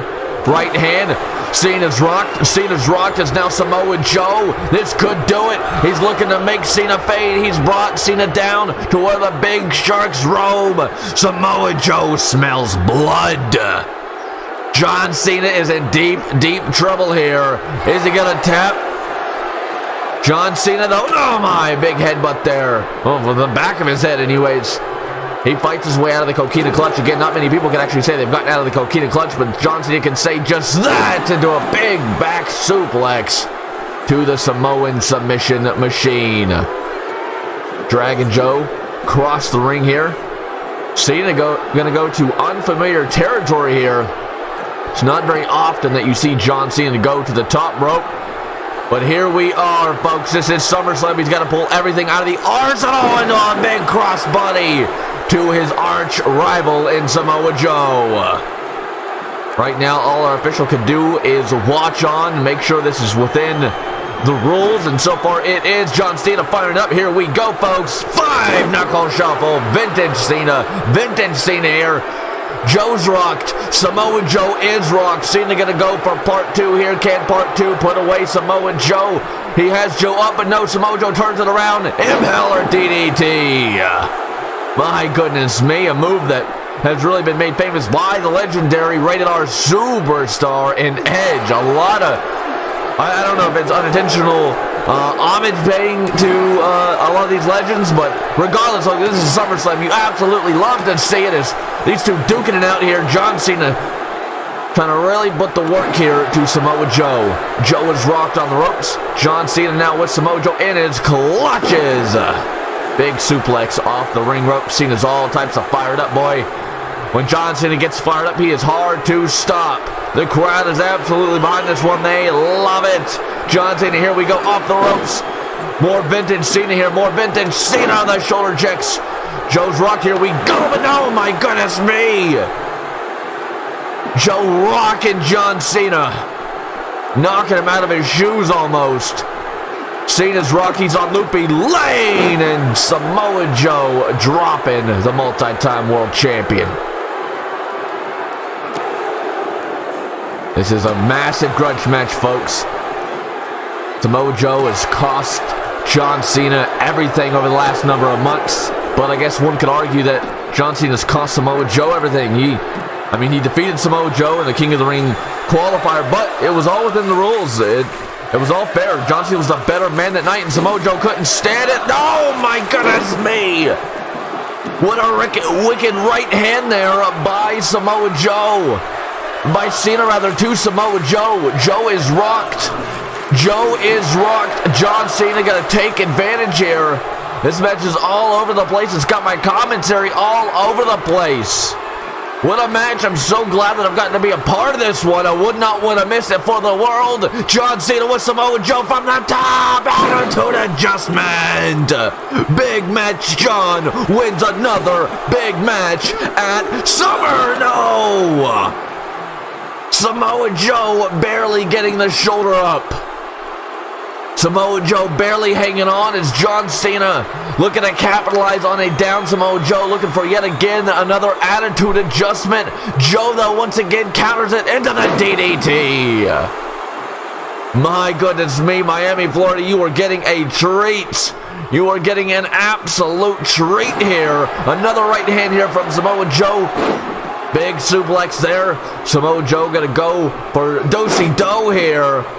Still has Cena in his clutches for the trifecta, but he's got him hooked. Here we go. 1, 2, and no! John Cena kicking out. How close was that, folks? How close was that? It does not get much closer than that count right there. Is now Samoa Joe. Big powerbomb. Here we go. He's got him hooked. He's got him hooked. He's got to steal it. Samoa Joe's got to steal it. Cena kicks out. Samoa Joe turns it around into the Boston Crab. Samoa Joe turns it around into the Boston Crab. Cena's got nowhere else to go here. Is John Cena going to submit? Is he going to do what he says that he will never do? And that is give up. But no. John Cena hanging on barely, but barely was enough for John Cena to survive the Boston Crab submission hold by the Samoan submission machine. My goodness me. Samoa Joe hitting like a heavyweight there, but flying like a cruiserweight. My goodness me, folks. How good is this one? Bad blood boiling over. This is the exclamation point on John Cena versus Samoa Joe. Only one man here walks out of SummerSlam the victor. The other gets a loss on their record. And oh my goodness me, the muscle buster. John Cena's rocked. That has got to do it. Samoa Joe going to defeat a legend here in John Cena at SummerSlam.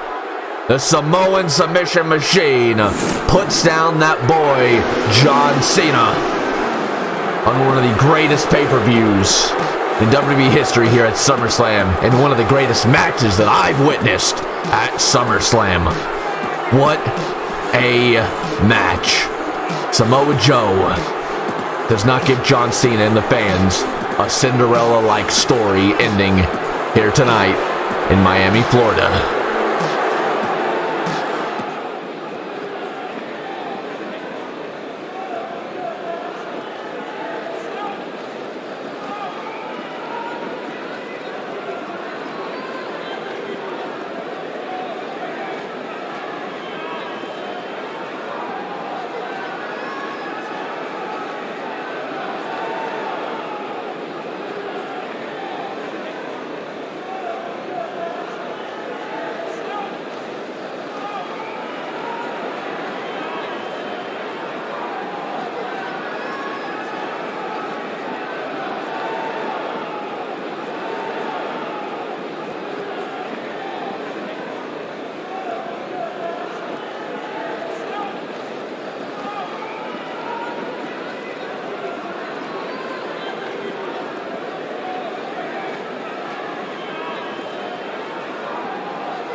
Well, with the SmackDown Women's Championship already defended here tonight, it is time for the Raw Women's Championship to be defended here in Miami.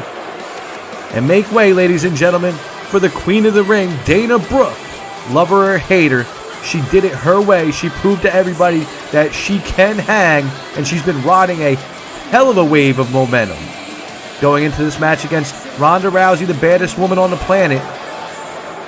And as you can see, Dana Brooke being accompanied by the ever so heinous and destructive Sami Callihan. Sami Callihan power driving Ronda Rousey directly on her head, showing that he has no concern whether you are a woman or not. As you've seen earlier, Rhea Ripley telling Ronda Rousey that Sami Callihan was going to be at ringside and that she would have Ronda Rousey's back. Ronda Rousey said she would do it herself. Well, Sami Callihan does not care about the rules, does not care about your health, your well-being, your regard, whether you are male, female, or anything else in between.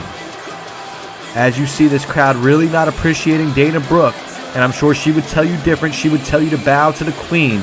Dana Brooke, it all started with a slap, ladies and gentlemen. The slap heard round the world. Dana Brooke slapping Bayley in the face.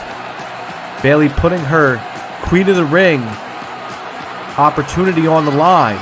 Dana Brooke won. You may call that slap the right hand of the Queen, but it is safe to say right now, the Queen of the Raw Women's Division is this woman right here, Ronda Rousey.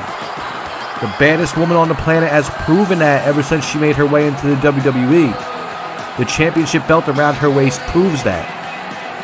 She had just had, last month, a last woman standing match at the King of the Ring against Shayna Baszler. And Shayna Baszler not able to come up victorious, and that's crazy because Shayna Baszler is one hell of a competitor.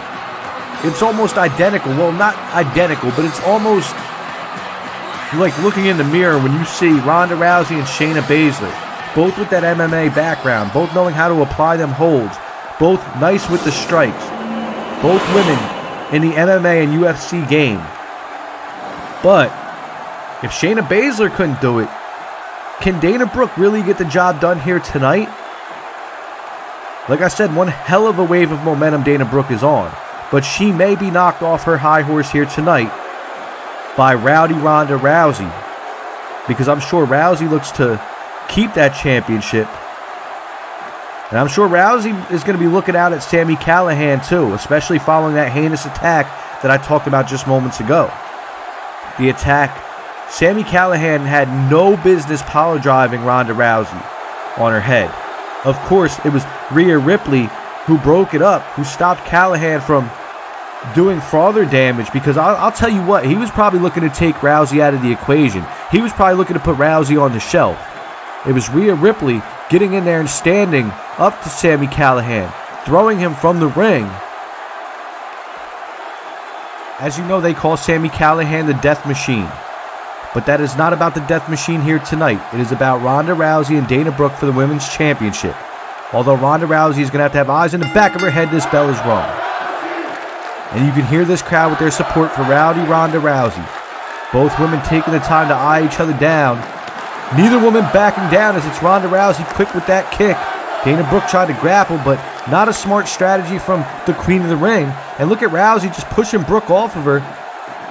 And Rousey right now just playing a little bit of defense, trying to show her that, yes, I am the tougher woman. And here we go. Ronda Rousey on the offense now. Strike after strike to the forehead and the face of Dana Brooke back into the corner. A bad position right now for the challengers. Ronda Rousey is just letting her have it. And now look at them stomps to the chest. Dana Brooke already in trouble. This may be a short night right here for Miss Queen of the Ring. And look, right there, we talk about it.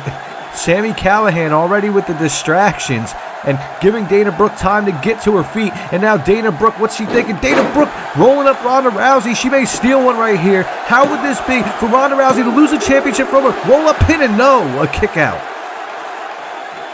Ronda Rousey kick out at the last second. And now Dana Brooke firing Ronda Rousey into the corner. But Ronda Rousey quick to counter, quick to show her why she has the ability that she has.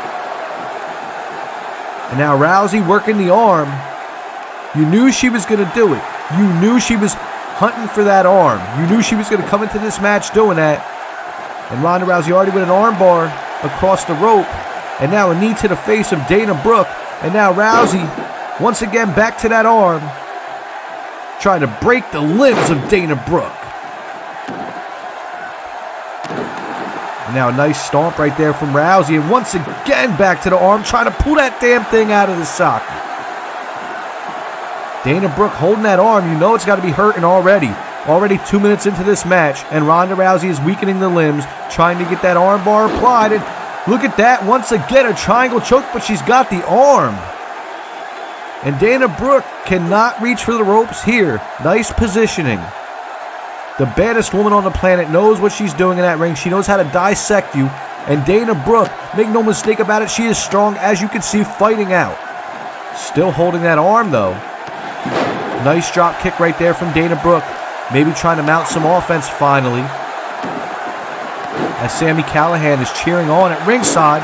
And look at that kick to the stomach. And now it's Dana Brooke, quick to lift Ronda Rousey up. Nice suplex right there from Dana, the queen of the ring. And Sami Callihan has slid a steel chair into the ring. And Dana Brooke picking it up. Dana Brooke better be careful of a disqualification. And the referee taking the chair away. Dana Brooke was really going to get herself disqualified, but look at Rousey, quick to capitalize on it. We might see it right here. Rousey's going to break her damn arm. Armbar locked in on Dana Brooke, and she may have no choice but to tap out. Nowhere to go. Ronda Rousey, armbar. This is it. Dana Brooke is going to get her damn arm snapped if she does not tap out. Dana Brooke in serious trouble right now. No ropes around her as Rousey is just cranking on that arm, trying to rip it out of the socket. And no, Sami Callihan pulling the referee out of the ring. Come on, man.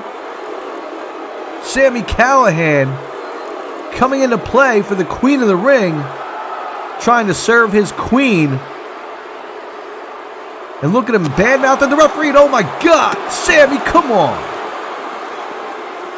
And you got to think Sami Callihan maybe getting ready to get in that ring. But wait, ladies and gentlemen, Rhea Ripley coming down the ramp.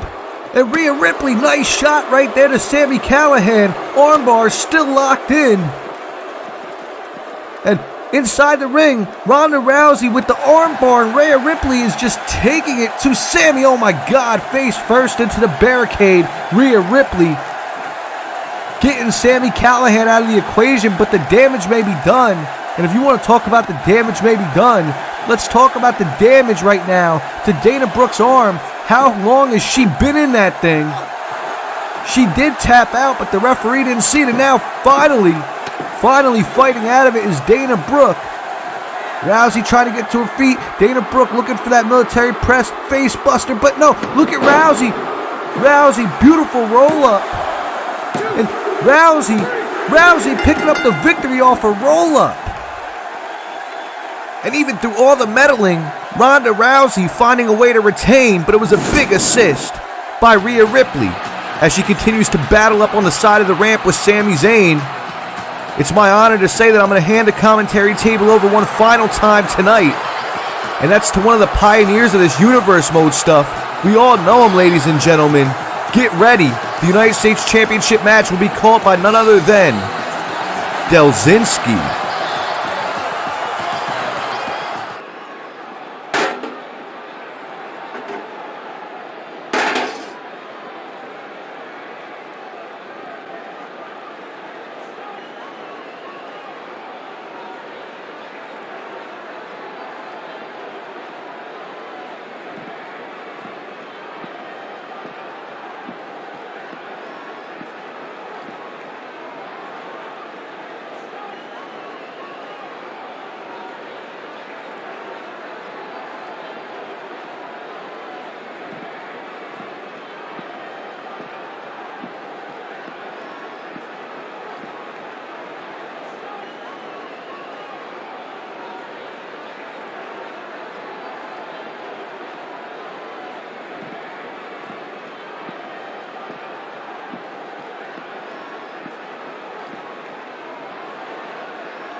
Okay, here we go.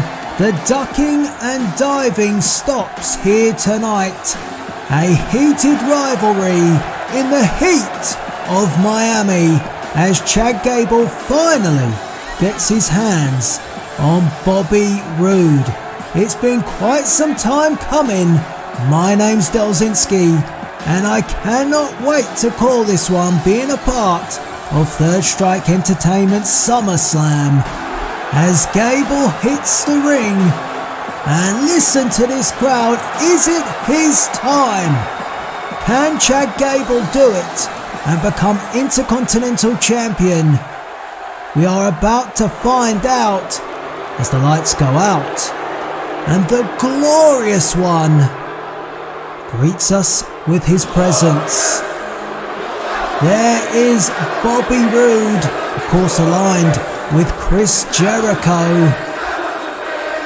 And there is that glorious Intercontinental Championship around the waist of Bobby Roode. What a fitting attire to go with the venue here at SummerSlam. Looking great, in fact, looking glorious. However, the antics of Roode, not so much. Trying to sneak attack Gable, hide from Gable, almost trying to duck, giving Gable this opportunity. But it happens, and it happens here tonight at SummerSlam. A glorious occasion for a glorious Intercontinental Championship match as Roode struts his stuff to a chorus of boos from the fans. However, it's almost like Roode is the pantomime villain, having the fans under his thumb as they sing his theme song. Will Roode have Gable under his thumb and leave here retaining the Intercontinental Championship? We are just moments away now. Gable looks fired up and ready to go. He's cursing at Roode. He wants to get things going, but Roode dragging it out, taking his time as a champion should.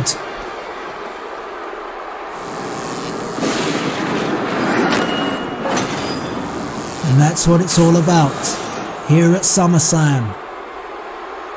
These two don't like each other, but the Intercontinental Championship adding just that bit more. Gable stares down Roode,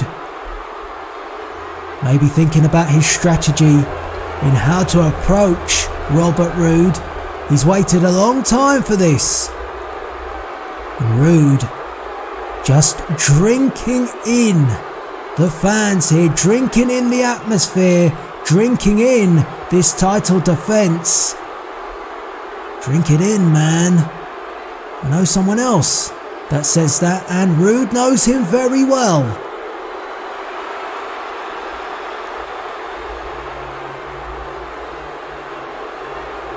As Roode takes a good look and hands over the Intercontinental Championship. Will it be for the last time? And Gable nods approvingly. Will Gable get his hands on that prestigious white strap?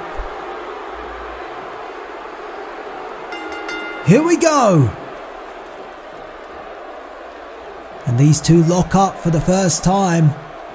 And Gable forcing back. Robert Roode showing his frustration here, and our official having to step in and separate the two. And a clean break. Kind of surprised of that. Thought maybe Gable might let his emotions spill over, or Roode might just be obnoxious like he always is. And well, true to form,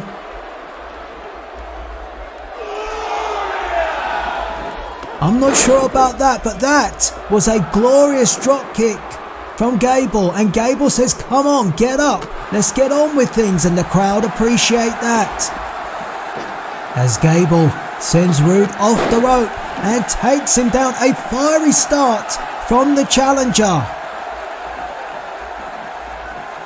And for all the antics of Bobby Roode, Now the reality is beginning to set in that Gable has brought his A game. And Chad Gable, of course, a submission expert, well schooled in mat wrestling. Great amateur wrestling background. And Gable rolls through, and Roode being tied up in all sorts of knots and really struggling to get to grips with Chad Gable. And Gable, emotional, however, very much focused. And that's what I'm picking up here, that Gable has a plan. And at the moment, he's trying to execute it, but Roode pops up to his feet after a 1 count. And Roode boot to the midsection. Oh, and a clubbing shot to the back of Chad Gable. Gable down for the first time, now a second knee lift. And if Roode is smart, he will try and slow things down here, ducks underneath. Power slam. Perfectly done, a pin. And just a 1 count this time for Roode. Oh, but Roode, what's this? Roode looking for the figure 4, maybe just trying to show up Chad Gable here, going for a submission, figure 4 applied. And again, the ring awareness of Roode, very smart. Just like the power slam was perfectly done, the figure 4 right in the middle of the ring, but Gable turns it around and Roode quick to escape. Roode didn't want anything of that figure 4 once the counter and the pressure had been reversed. Gable sent to the corner. Roode turns him around. Boot to the gut. And hold on a minute. Well, this matchup is not no disqualification. Wait a minute. An official starting the count, but the figure 4 on the outside, reminiscent of Bret the Hitman Hart, a fellow Canadian, and Roode pulling out all the stops to slow down Chad Gable, and head first, an official letting things go here. And I don't know if that is a good or a bad thing for Gable, because Roode now with a purpose, and Roode could indeed put Gable on the shelf, head first into the barricade. Our fans here in Miami getting up close and personal with the action as it returns to the ring. And well, our official let things go. The matchup continues. The championship's still on the line, but the damage has been done to the challenger, and Roode continues to work the leg. And well, this is smart. I said that Roode needed to slow things down, and he goes back to the figure 4 for the second time in the middle of the ring. And our official asking the question of Chad Gable, do you give up? Will you give it up? And can you imagine, after months of chasing down this matchup and all the issues with Bobby Roode, that Gable is forced to tap out and maybe be put out with an injury, but Gable still coming back strong. And Gable ready, willing, and Gable, as always, sends Roode off the rope. Gable moving rather gingerly, but manages to snap and flip over Bobby Roode. Gable always calling on the action, wanting Roode back to his feet, wanting to keep the momentum, not wanting to allow Roode to catch his breath. Stiff shot from Chad Gable, and a second, and Roode is rocked, but Roode turns the tables. Who will leave SummerSlam as the Intercontinental Champion? Will Roode retain? You guys let us know. Get involved in the comment section.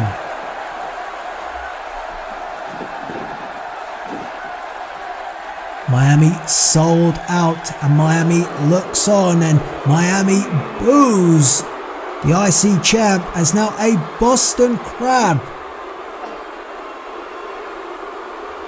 And again, I hate to repeat myself, but the ring awareness of Roode to constantly apply these submissions far, far away from the ropes, making it very difficult for Gable to get anywhere, to claw his way towards the ropes, but Gable powered out. Gable used the strength in those legs. Oh! And as the action spilled to the outside, Roode caught him.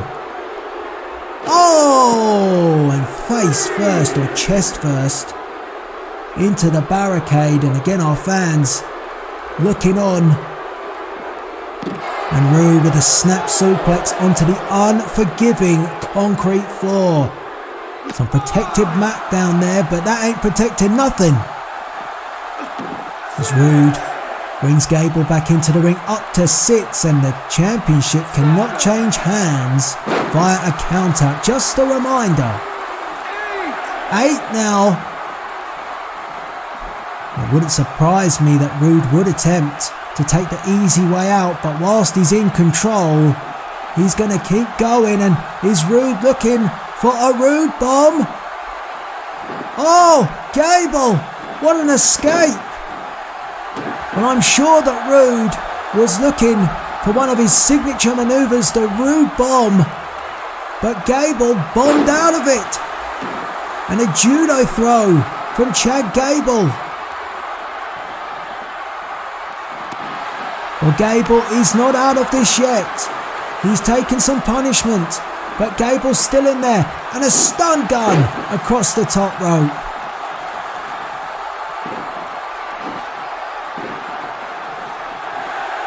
I thought for a minute that Gable might take a high risk, but instead, Gable now trying to work the arm of Robert Roode and giving Roode a taste of his own medicine, trying to nullify a body part of Roode, but Roode punching his way out of it, forcefully breaking out of that arm lock. Oh, and an elbow right on the jaw, caught Gable flush, and our crowd didn't like that.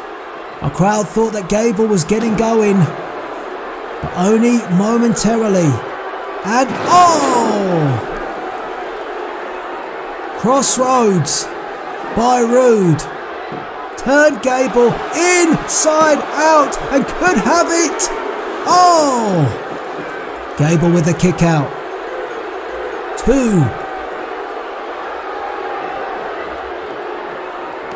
Roode drives the knee into the side of the head of Chad Gable.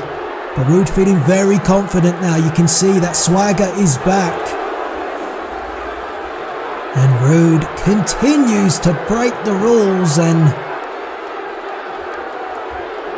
oh, well, he was lining up to feel glorious, and it is glorious. A glorious fisherman's buster from Roode. Hangs on. Oh!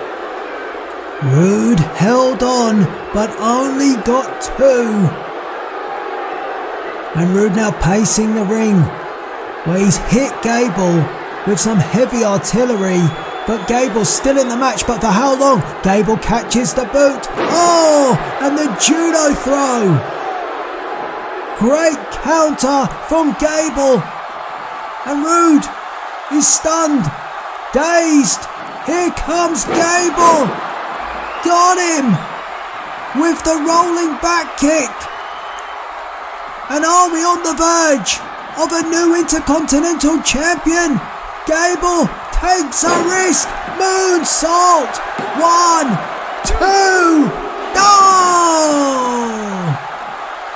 And Gable asked the question, but it was 2. Roode found a way out. But is Roode on the way out? I think Gable was looking for that straitjacket suplex, didn't get it. And Roode comes forward, puts the brakes on, almost indecisive from Roode. Was going to go steaming in, then put the brakes on and delivered the chop. Took the sting out of Gable for a moment, but Gable, again Roode, went for that Roode bomb. But it's not there.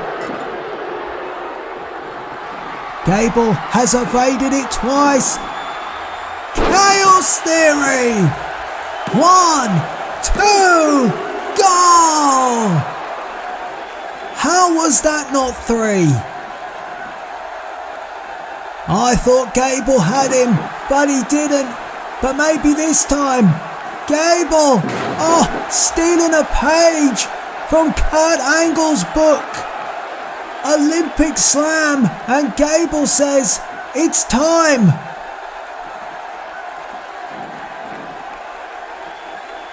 Roode rolls through. Great counter from Roode. And for Roode to pull that off at this stage in the match, after all the pressure from Gable, that is impressive. The champion showing a champion's mentality, and Roode wants Gable up. And now it's Gable who's on the back foot, and a spear from Bobby Roode, which could allow him to retain his championship, but no. It's Gable now, who's having to gut it out, who's having to dig deep. But how deep can Gable dig? Roode looking for the glorious DDT, and a counter from Gable again. Gable has managed to nullify the Roode bomb and the glorious DDT. Gable, straight jacket suplex, dumps Roode on the back of his head. It's Gable who manages to pull off his maneuver, but instead of going for a pin, what's he thinking? A second time! A second Chaos Theory! 1, 2, 3, Gable wins!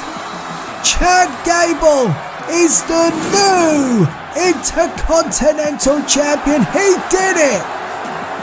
What a night, a glorious night for Chad Gable, and I'm proud that I got to call it.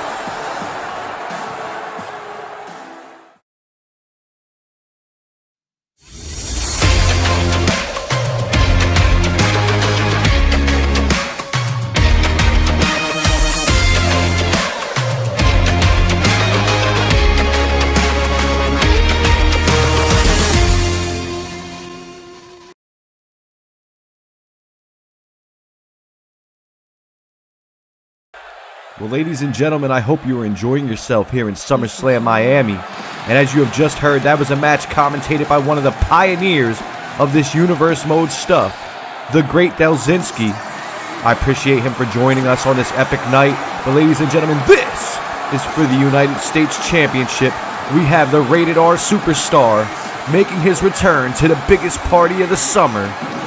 And he's going up against Paul Heyman's client, the certified freak, Lars Sullivan. Can Edge get the job done here with the United States Championship on the line? That remains to be seen. As you know, Lars Sullivan is despicable. He's disgusting. He has injured the likes of Heath Slater, the Man Beast, Rhino, the charismatic enigma, Jeff Hardy, Ty Dillinger. He has put everybody on the shelf that he has stepped into the ring with, whether it be in a match or just in a confrontation. This man is brutal, and he does not care about anybody's state of health. But that's what Lars Sullivan does. That's what Paul Heyman does. He picks his clients to take the throne. Can Lars Sullivan once again prove why he is a reigning and defending champion here tonight? He's got a big task ahead of him. Make no mistake about it. Edge, fighting, clawing, the determination. He had a career-ending injury years ago. Nobody ever thought that they'd see him in a ring again, but here you go tonight in Miami, where the stakes are high. Edge has a United States Championship match against the Freak. As he comes down to the ring, you know he means business. And Paul Heyman behind him. Like I said, Paul Heyman chooses people to take the throne. Paul Heyman chooses these monsters. It's something about Paul Heyman. He sees things in these people. Paul Heyman knows how to choose a man that can take over at any instant. Think of his past and previous clients. Brock Lesnar, to be exact. He made Brock Lesnar even more of a superstar than Brock Lesnar could be by himself. The certified mouthpiece, the voice for people who have no voice, not to be mistaken by the voice of the voiceless, CM Punk. Lars Sullivan looking ready. And like I said, with Edge coming back from this career-ending injury, he's got to be careful here tonight because Lars Sullivan does not care about Edge's health. Lars Sullivan does not care about snapping Edge in half. One false move and Edge could be back on the shelf. The dream could be over just as quick as it was reignited. Edge looking across, and of course he is determined though.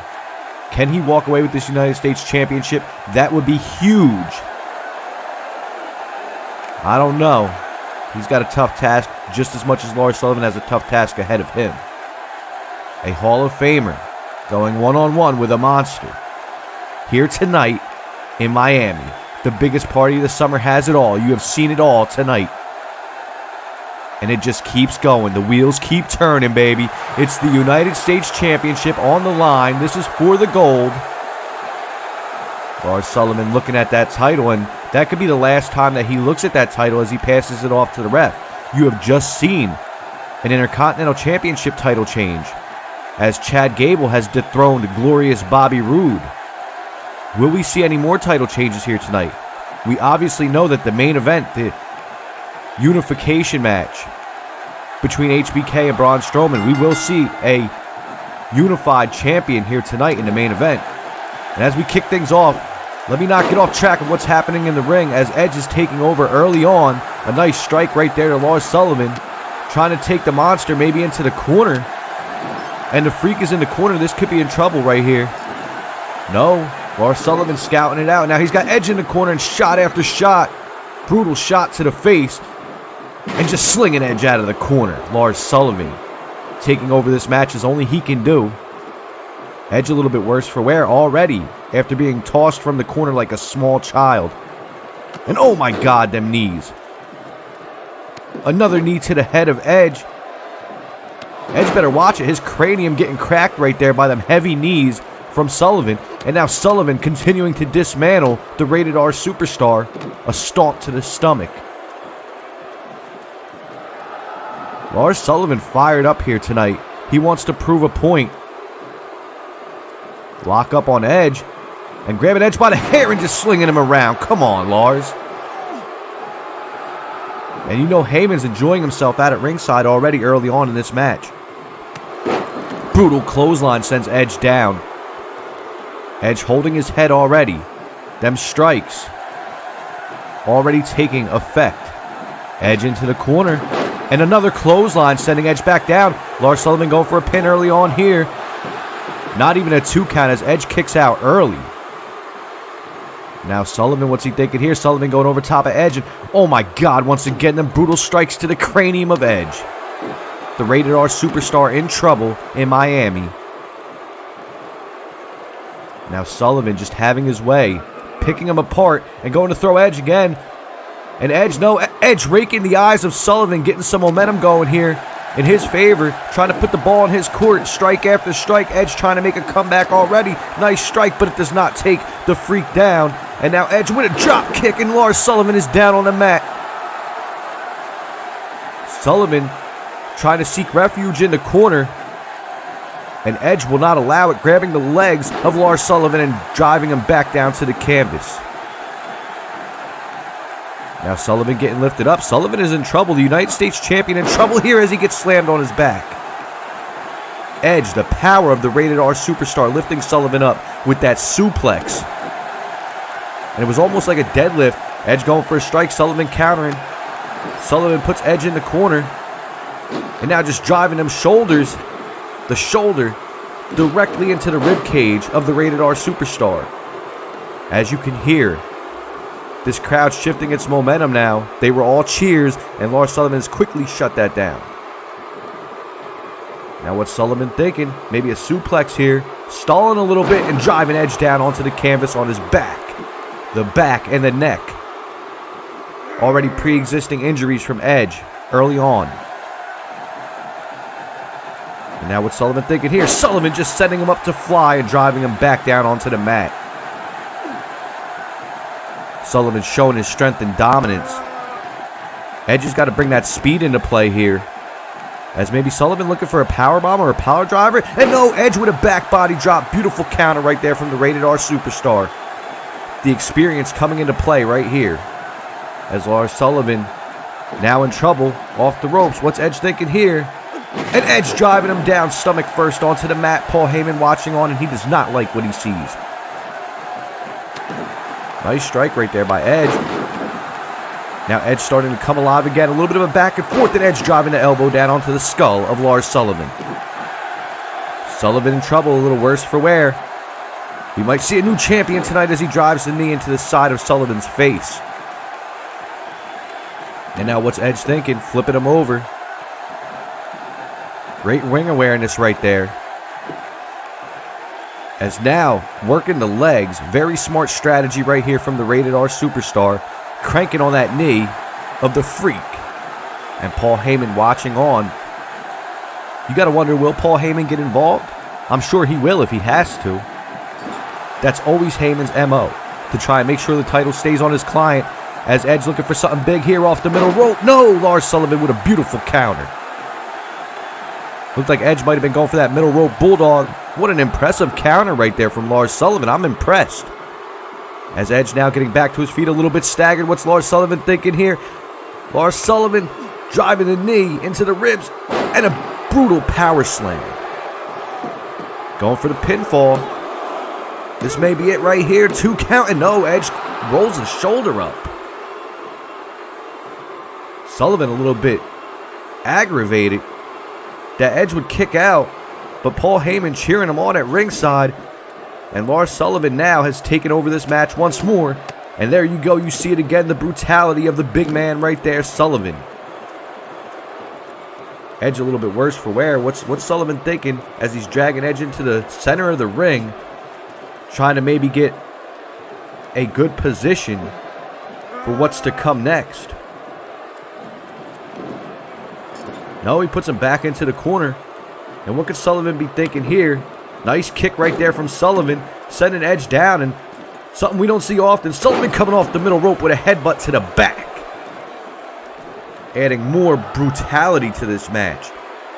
Really trying to go toward that previously existing injured back that Edge has had throughout his career. And now Sullivan once again, look at the knees. And another power slam.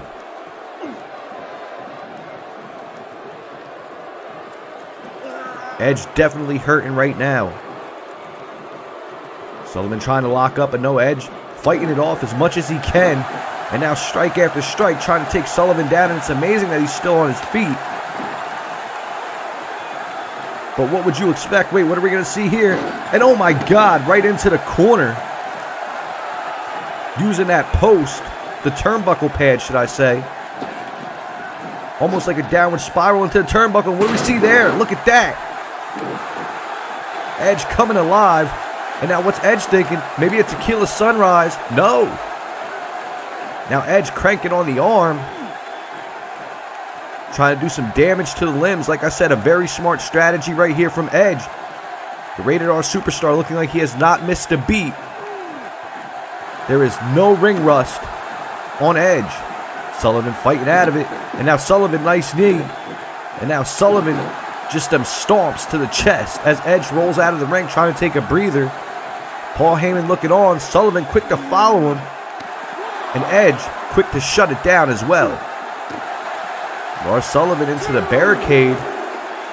No man's land here, and Sullivan goes crashing into the barricade. Edge really starting to take over. He's going to have to use the environment as a weapon, and no, Lars Sullivan quick to fight back. This action is getting quick paced now, outside in no man's land, and oh my God, a brutal Uranagi onto the barricade. Edge may be hurt right now. 6 count. Want to be careful of that count out. And now Edge gets rolled back into the ring. And look at Lars Sullivan beginning to take over again. Taking a little bit of a time to taunt. Maybe to get fired up. The rage inside this man is incredible. As Edge a little bit staggered, but no, Edge manages to fight back. Nice elbow to the side of the head. And now Edge, strike after strike.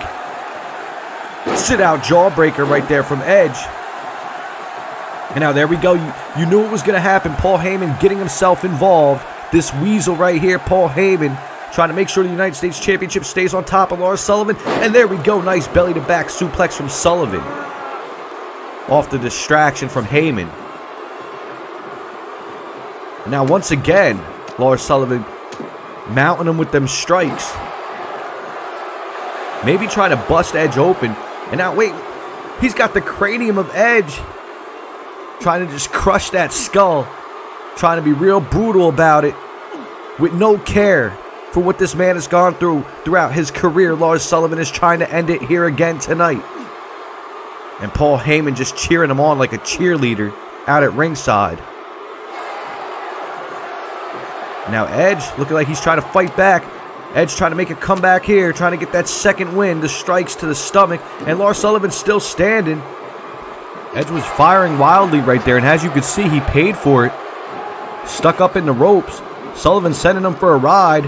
And now Sullivan, huge, brutal power slam to Edge. Right on that back again. As you can see, he's holding it. The pain. It is not mental for Edge. What's Sullivan going for here? Pump handle fall away slam from Sullivan. Big time move right there. As he positions Edge in the middle of the ring. He's looking for the win right here. United States Championship about to be retained by Lars Sullivan. This is over. Edge, no. Edge kicks out. The resiliency is unreal from the Rated R superstar. And Miami loving that kick out right there as Edge with a beautiful counter. Edge clapping his bell. And there we go. Edge with an impaler DDT. But quick as he did it, Paul Heyman distracting him and Lars Sullivan back to his feet just as quick. Oh no, this is it. The end is near. Freak accident from Lars Sullivan. Edge is done. The distraction. But let's not talk about how quick Lars Sullivan got to his feet. Edge, it's over. That's it. United States Championship. No. Edge kicks out. Unbelievable. And Sullivan just going back to it. Sullivan wasting no time as Edge is just kicked out of a freak accident. I can't believe it. Knee after knee. The frustration setting in for the freak. I really don't know how much more of this beating Edge can endure. As Lars Sullivan taking over. Lock up. No, right there. Counter from Edge. Edge coming back. Float over DDT from Edge. And Sullivan trying to make his way into the corner. This crowd is loving it as Edge continues to fight. The heart of Edge is unreal. Right there, running bulldog from Edge. Lars Sullivan is reeling. The United States Champion is in trouble as he goes into the corner. The ropes using him as a crutch. And Edge not giving him any breathing room. Edge coming off the ropes. Spear! Suicide spear through the middle rope from the Rated R superstar. And this crowd is loving it in Miami. Miami loving this right now. Come on, Edge. This is your moment. Take over. Show us why you are the Rated R superstar. Now Edge locking Sullivan up out at ringside. This match is all Edge. That suicide spear, but no, Lars Sullivan finding a way to fight back. Into the table is Edge. Not a good position to be in by the announce table head first. And now Lars Sullivan with a nice shoulder tackle right there. Referee at a 6 count.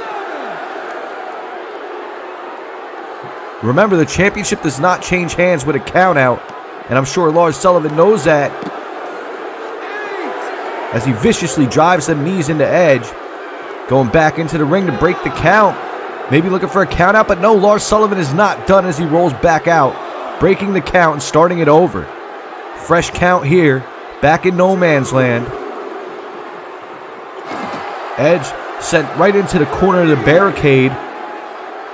And now Sullivan just brutalizing him.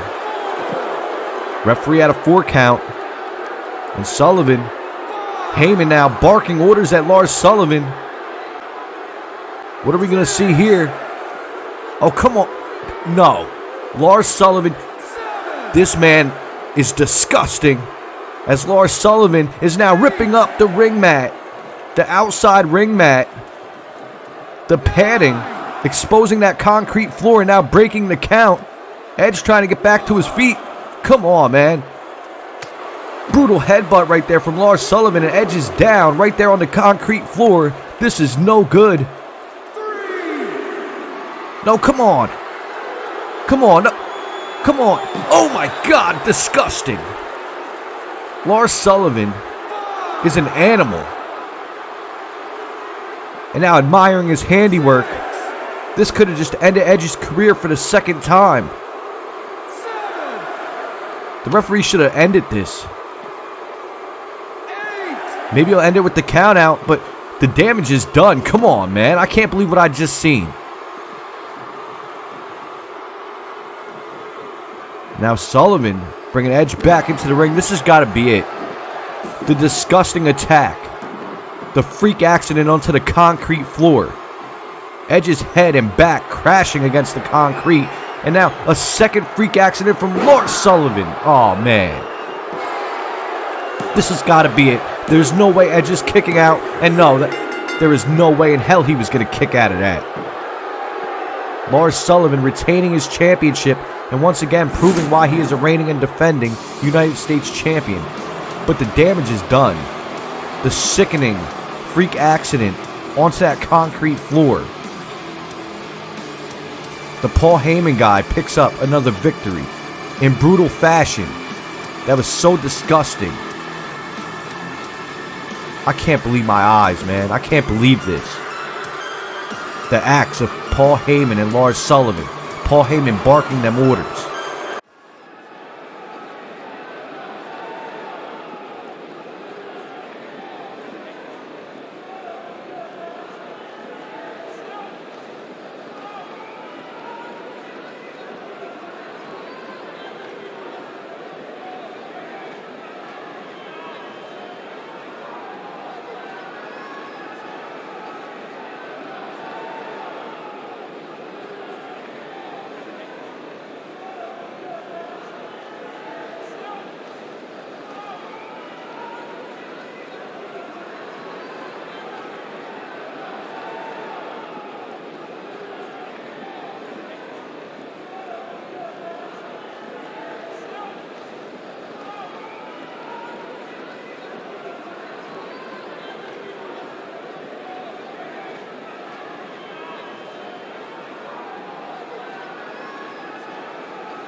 Well, ladies and gentlemen, one half of Canada has fallen here tonight as Bobby Roode lost his Intercontinental Championship to Chad Gable. Will the second half of Canada fall? Because this is the co-main event of the evening. We have Finn Balor getting set to go one-on-one with the WWE Champion, Le Champion himself, Chris Jericho. And as you can see, the fog forming around this arena, the red lighting, the music, the riff getting ready to set. Ladies and gentlemen, Finn Balor is no man here tonight.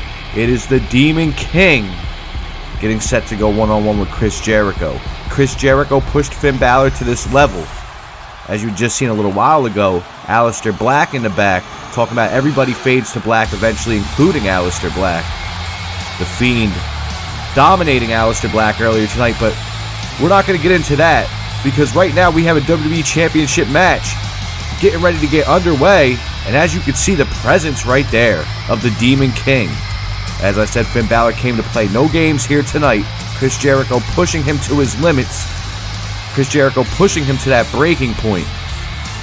As you've seen, SmackDown close out last week. Finn Balor diving off the top of a forklift, fully elevated, landing onto Chris Jericho with a coup de grace. And this crowd here in Miami, they're ready to see Finn Balor become WWE Champion here tonight. But Chris Jericho is a veteran. Chris Jericho is a pioneer. Chris Jericho has the experience. Not to say that Finn Balor doesn't have experience himself. Finn Balor has fought all over the world. But tonight, he's got a tough task ahead of him. He had to unleash that inner demon, the King of the Ring. Fitting that the Demon King should be here tonight at SummerSlam. Like I said, that fog, that eerie presence. I wonder if Chris Jericho is at all intimidated. I mean, I would be. I would have to say he is. You know how Chris Jericho is. Chris Jericho will take the easy route out at any given occasion if he can. Not to say that he is not skilled in the ring and qualified to get the job done. That's just Chris Jericho's mindset. As the Demon King looking out into this crowd. This is going to be one hell of a match here tonight. Chris Jericho is going to have to put the death grip on that WWE Championship if he wants to walk out victorious, because Chris Jericho said that if he cannot beat Finn Balor here tonight, he will leave the WWE. That would be a big staple. As I said, Bobby Roode already losing his Intercontinental Championship to Chad Gable. Bobby Roode and Chris Jericho, this found friendship. Will both men be deprived of what they hold and what they possess here tonight? As the Demon King looks ready, the lighting comes back on just to go back out. Taking one long, deep look out into the crowd. You can see the determination in his eyes. You can see he is ready for this match. And I'll tell you what, we look at Finn Balor's history. Finn Balor's only time being a WWE champion. He won the championship. Well, a Universal Championship, I say. He won the championship at SummerSlam years ago against Seth Rollins in a finals tournament match. He got injured that same match and was never able to actually fully develop into a champion. He had to relinquish the title. Tonight, if he could beat Chris Jericho, maybe, just maybe, he could rewrite the history that was wrong to him on that SummerSlam so many years ago. And as you could hear, the self-proclaimed Judas of the WWE, Chris Jericho, Le Champion, walking down to the ring. Looking cool, calm, collected, and he's paying this crowd no mind here tonight as he makes his way down. Just taking a quick glimpse, but to tell you the truth, like I said, I thought Chris Jericho might have been a little bit scared. Not really scared, but a little bit, so to say, worried. There looks to be no worries in the eyes or in the mind of the WWE Champion. Then again, as a champion, you have to carry yourself with a certain act of prestige. And that's what Jericho's doing here tonight. Is he worried? I would bet my ass that he's worried. But we're going to see, because, ladies and gentlemen, the WWE Championship is on the line. Both men are in the ring. The time for talking is over. Finn Balor, the Demon King, Chris Jericho getting set to go one-on-one, ladies and gentlemen. This is what it's all about right here for the Blue Brand. This is the main title. Who will be the King of SmackDown by the time the final bell rings? Finn Balor looking across, referee Jessica Carr in the ring, getting a chance to call this match here for the WWE Championship. Finn Balor really looking determined. And Chris Jericho just, like I said, holding on to that belt. He's going to need to hold that death grip here tonight if he wants to walk out champion. Hell, if he wants to walk out with a job, he's got to. I mean, it's time to put up or shut up here tonight for Chris Jericho. He's the one that put his career on the line here. He's the one that put his job on the line. He was so arrogant. He had so much gloat in him that he said that if he doesn't beat Finn Balor, he's out of here. I'll tell you what, Finn Balor is no joke. And here we go, holding up that title. Look at that title, the WWE Championship. That's what it's all about. The main event for SmackDown side of things here tonight in Miami. SummerSlam is about to get hot, ladies and gentlemen, and the bell is rung. And as you could hear, this crowd already chanting for Finn. Both men just looking at each other. They haven't even moved yet. And then Finn Balor, quick, off his feet, off the draw. Finn Balor getting the upper hand already. Nice slap right there. And Finn Balor just bringing the barrage of blows. Irish whip into the ropes from Chris Jericho. Chris Jericho coming back. And a nice swinging neck breaker right there from Finn Balor. The Demon King is making it hot here in Miami. Nice little taunt right there from Balor as Jericho trying to get to his feet. And as Jericho gets to his feet, Jericho gets lifted up and suplexed down back first onto the canvas by Balor. The Demon King coming alive here in Miami. Jericho into the ropes. Finn Balor following up. Look at the quickness. Look at the pace. He's pushing it. Finn Balor off the ropes with a drop kick to the side of the chin.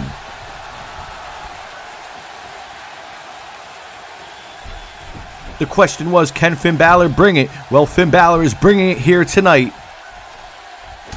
And Finn Balor, nice strike right there. The champion may be out of it. Chris Jericho out of sorts right here. A Russian leg sweep from the Demon King. And now, getting ready to go top rope. High risk right here for Finn Balor. Diving off, and no, Chris Jericho with the knees. Great veteran move right there. The experience, the ring awareness. And now, look, Chris Jericho trying to end it early. Nice package roll up right here. Referee with the count. Jessica Carr only had a 1 count. Finn Balor kicking out. And now Jericho running forward. Now Jericho trying to push the pace right here. Slaps and chops. Jericho trying to get his footing right here. And look at that. The Demon King just blocking it off. And Jericho cannot believe what he sees as the Demon King takes him down again. Jericho trying to use that rope as a crutch. Getting to his feet. And he gets clotheslined out of the ring by Finn Balor. Balor really taking over. Really showing the world here tonight that he wants the keys to the blue brand. Strike blocked right there. Both men in no man's land. Nice drop kick from Chris Jericho. And now Jericho just throwing him into the apron. Finn Balor colliding head first. That's got to hurt. Referee had a 5 count. And now Finn Balor rolled back into the ring. Chris Jericho lifted him back to his feet. The pace of this match so far, as Chris Jericho just ringing his bell right there. Finn Balor into the corner. And Chris Jericho sending him out into the other corner. Rushing forward. No, missed right there. Finn Balor coming out. And now it's Balor with the advantage again. And now it's Balor with an Irish whip. And here we go. Another swinging neck breaker from Finn Balor. As it's Balor lifting Jericho to his feet. No, Jericho blocking it off. The champion in a fight for his life right now. And a nice slap to the face right there. The disrespect from La Champion as he raises his hand. A little taunt to the crowd here in Miami. Finn Balor getting slapped in the face. And I don't think the Demon King likes that. Off the ropes. And right here. And no, stiff forearm right there from Finn Balor as now he's taking over again. Finn Balor, beautiful rebound off the Hurricanrana. Balor coming alive once again. Back and forth pace right here. You're seeing it. They're pushing the pace. It's almost too fast to call as now Jericho has been set up onto the top rope. Looked like Finn Balor was going for a knee, but Chris Jericho blocked it. Now what's Jericho thinking here? Code breaker off the top out of nowhere. Oh my God, unbelievable. Chris Jericho may have just sealed the deal with that code breaker. No. Finn Balor, the Demon King, managing to dig down deep and kick out. But the story is Chris Jericho digging into his bag of tricks. Nice counter right there. And then the top rope code breaker. Chris Jericho almost had this one in the bag. And that was out of nowhere, folks. It can end just like that, just in an instant, as Finn Balor sends Jericho out to the ringside floor. Jericho is hurting. That may have been all that Jericho had, that code breaker off the top. And here comes Balor coming over the ropes. Suicide Plunge from Finn Balor. This is just getting heated up here in SummerSlam. And you can hear this crowd. Like I said, it's getting hot here in Miami tonight. It's like as the sun went down, the hotter it got here at SummerSlam. Nice suicide plunger right there. Finn Balor following it up by throwing Jericho back into the ring. And now we got a cover right here. Finn Balor, he may get this one off the plunger. And no, Chris Jericho kicks out. Finn Balor cannot believe what just happened. Gripping at his hair, gripping at his head. What is he going to have to do to put Le Champion down? Judas trying to get back to his feet. And Finn Balor making a trip to the top rope. What's he thinking here? Not in enough time, as a chop to the chest stops Finn Balor from doing anything. And now Finn Balor firing back, firing at will. Rapid fire with them strikes and kicks. Sends Jericho into the corner. And right there, a nice elbow. Judas effect right there. Out of the corner. Once again, this is... No! Once again, Jericho coming out of nowhere. Hitting these patented moves. I can't believe it. The ring awareness on 1,000. What a back and forth championship match we have here. Balor off the ropes. Nice slam right there from Chris Jericho. And now Jericho lifting Balor back to his feet. Nice enziguri right there by the champion. Balor holding his head. That collision.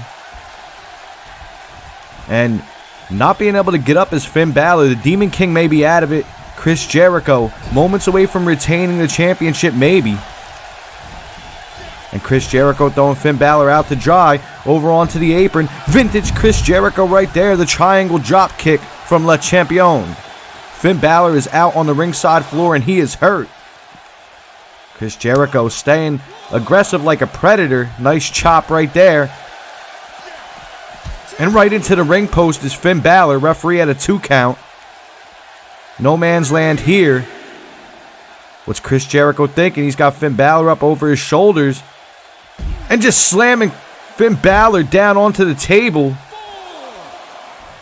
Referee at a 4 count. The back of Finn Balor may be injured right now. And Chris Jericho maybe trying to get a count out victory. No, I spoke too soon. Referee stopping the count at 6 as Chris Jericho driving that elbow into the chest. Making it really hard to breathe for Balor and snapping the leg. A little limb work here from the WWE Champion. Finn Balor with a nice counter right there.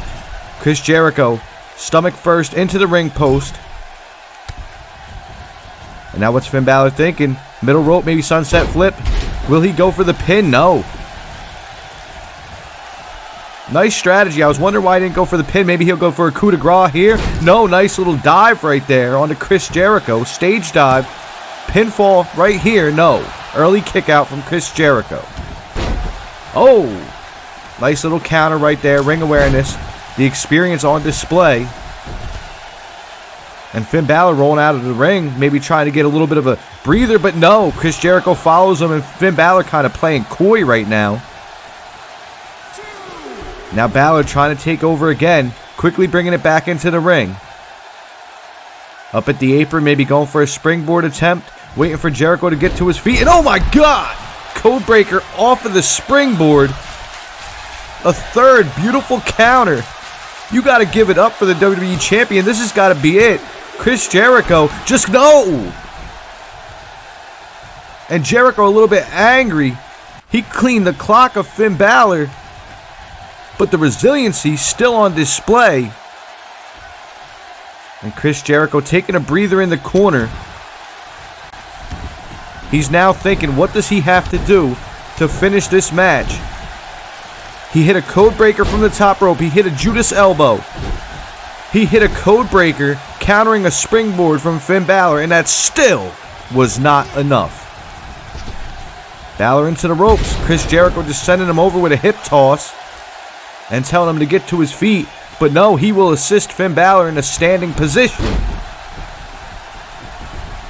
And now Finn Balor rolling out of the ring. This match has been all Chris Jericho now. Champion really gearing up to retain right here. Nice double axe handle. And it sends Finn Balor colliding into the table as well. And now Balor back into the ring. Chris Jericho seeing the light at the end of the tunnel.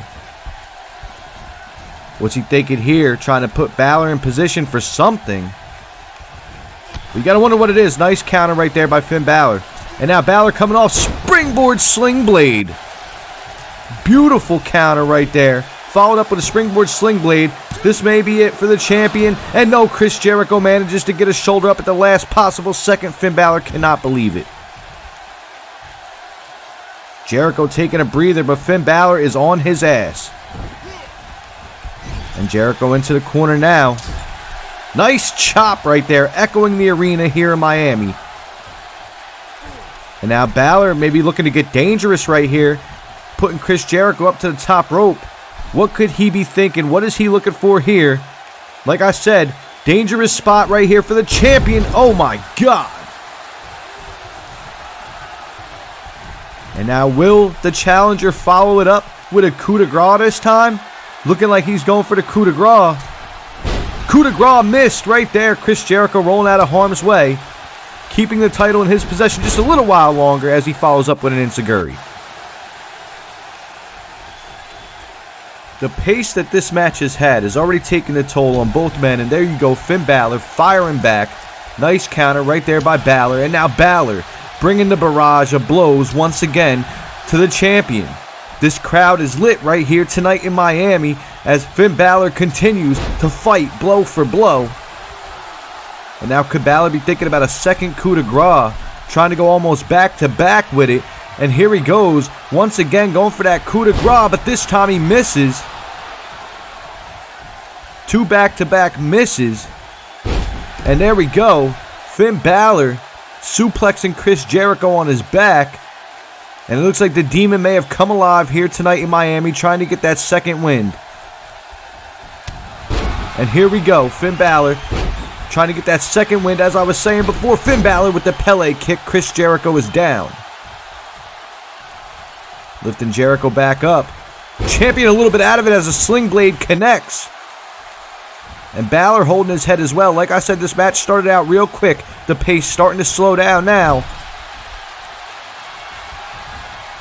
And now, trademark from Finn Balor. Looks like we're going to see that basement drop kick. Shotgun drop kick, but no. Chris Jericho, beautiful counter. He's got him hooked into the walls of Jericho. He's cranking back. Chris Jericho cranking on the back and neck. Finn Balor may have no choice but to tap. The ropes are nowhere to be grabbed. Referee Jessica Carr checking on it. Walls of Jericho locked in. Finn Balor is in trouble here. We may see Chris Jericho retain here tonight after all the effort that Finn Balor has put up, but no, Balor fighting out of it. And Chris Jericho almost pulled one off. Beautiful counter from the champion. They don't call him Le Champion for nothing. And another sling blade from Balor. Incredible match we've seen right here, laying it all on the line in Miami. And Chris Jericho gets sent out to the ringside floor. Finn Balor taking the time to show his appreciation to this crowd here in Miami. And Balor coming over again, sailing over the top rope onto Chris Jericho. Out at the ringside floor, 1916 onto the ringside floor.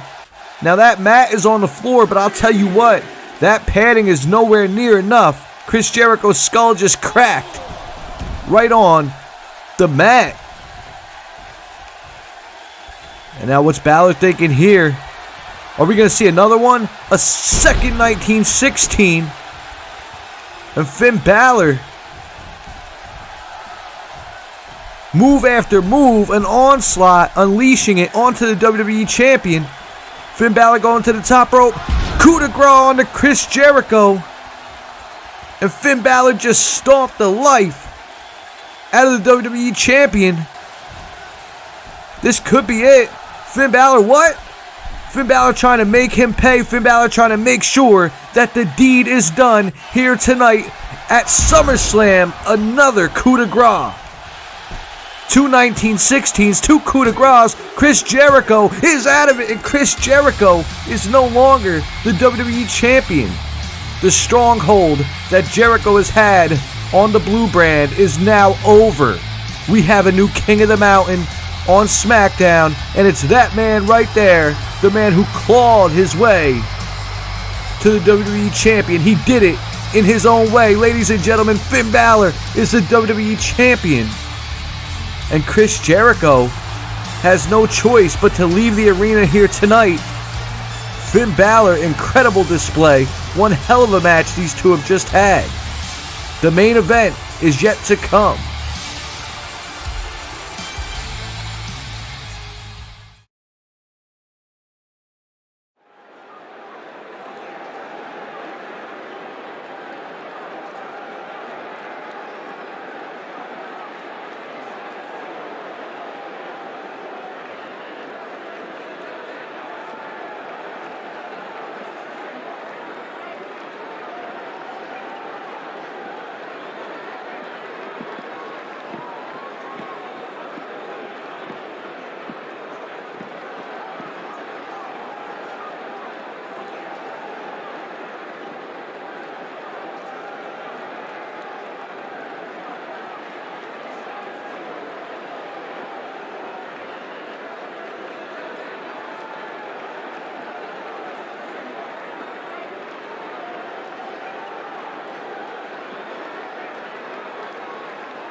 Ladies and gentlemen, as we get ready to end our night here in Miami, this is a title unification match.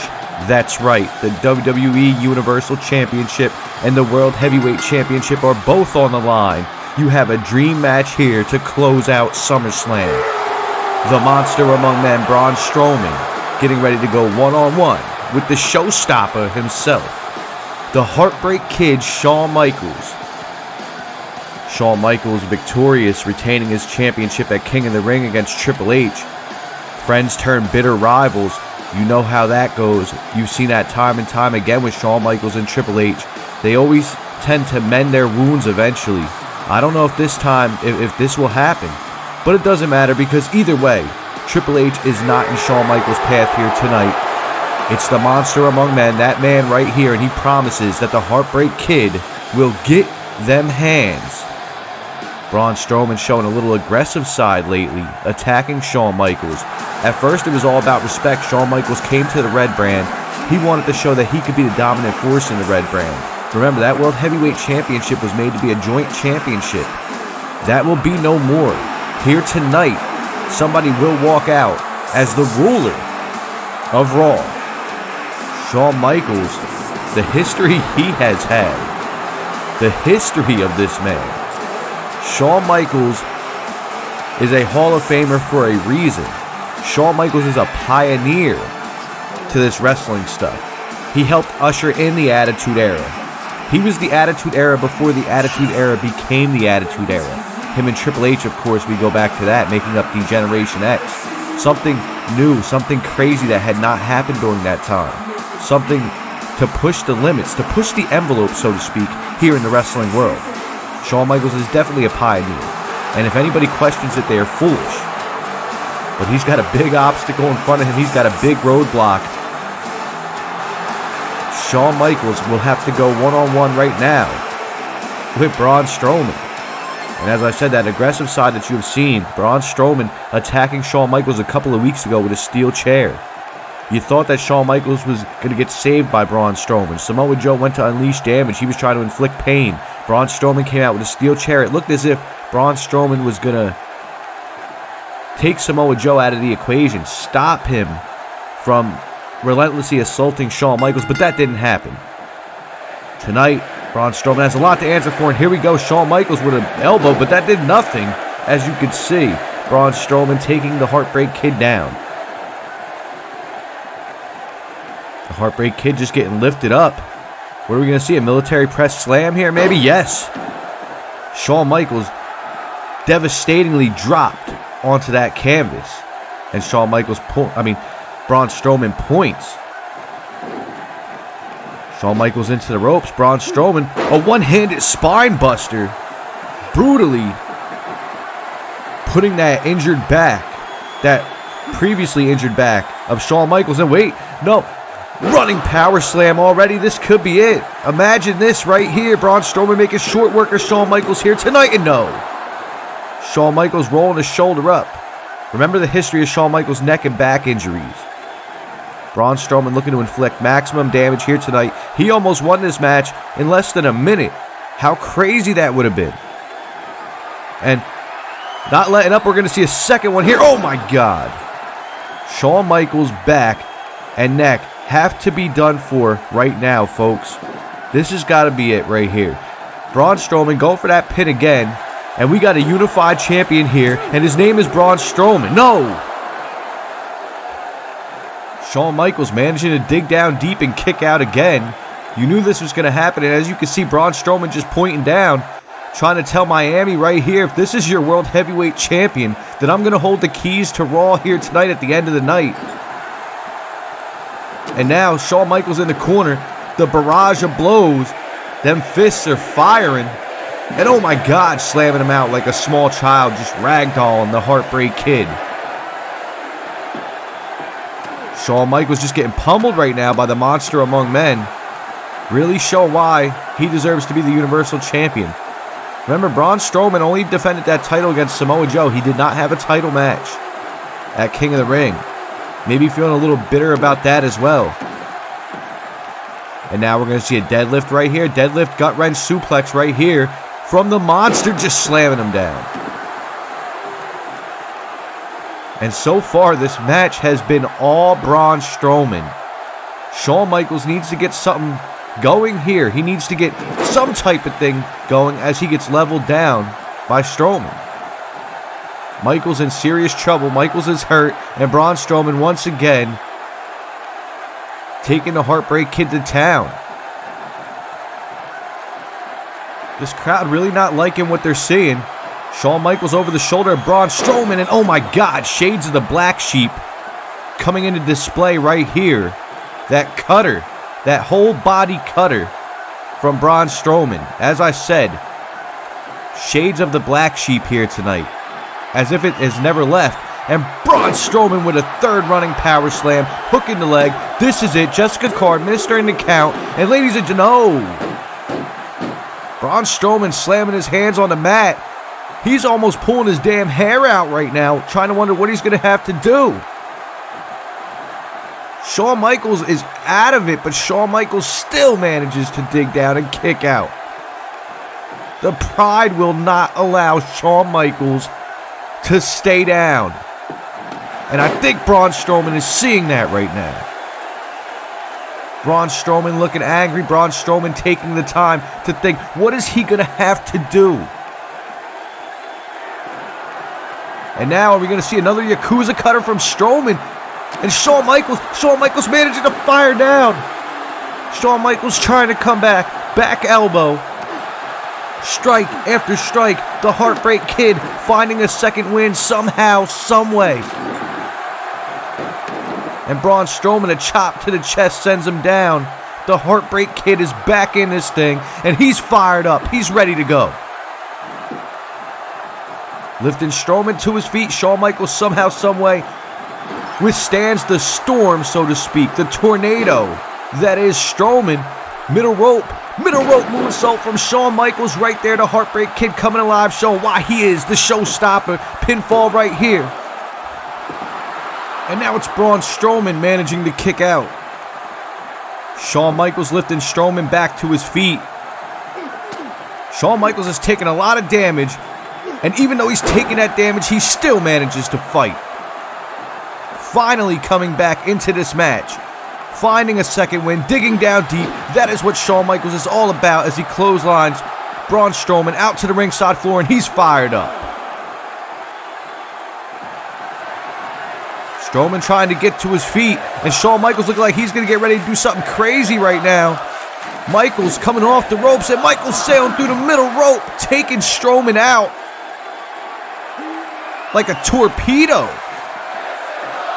And you can hear this crowd in Miami as Shawn Michaels is now in the driver's seat after that.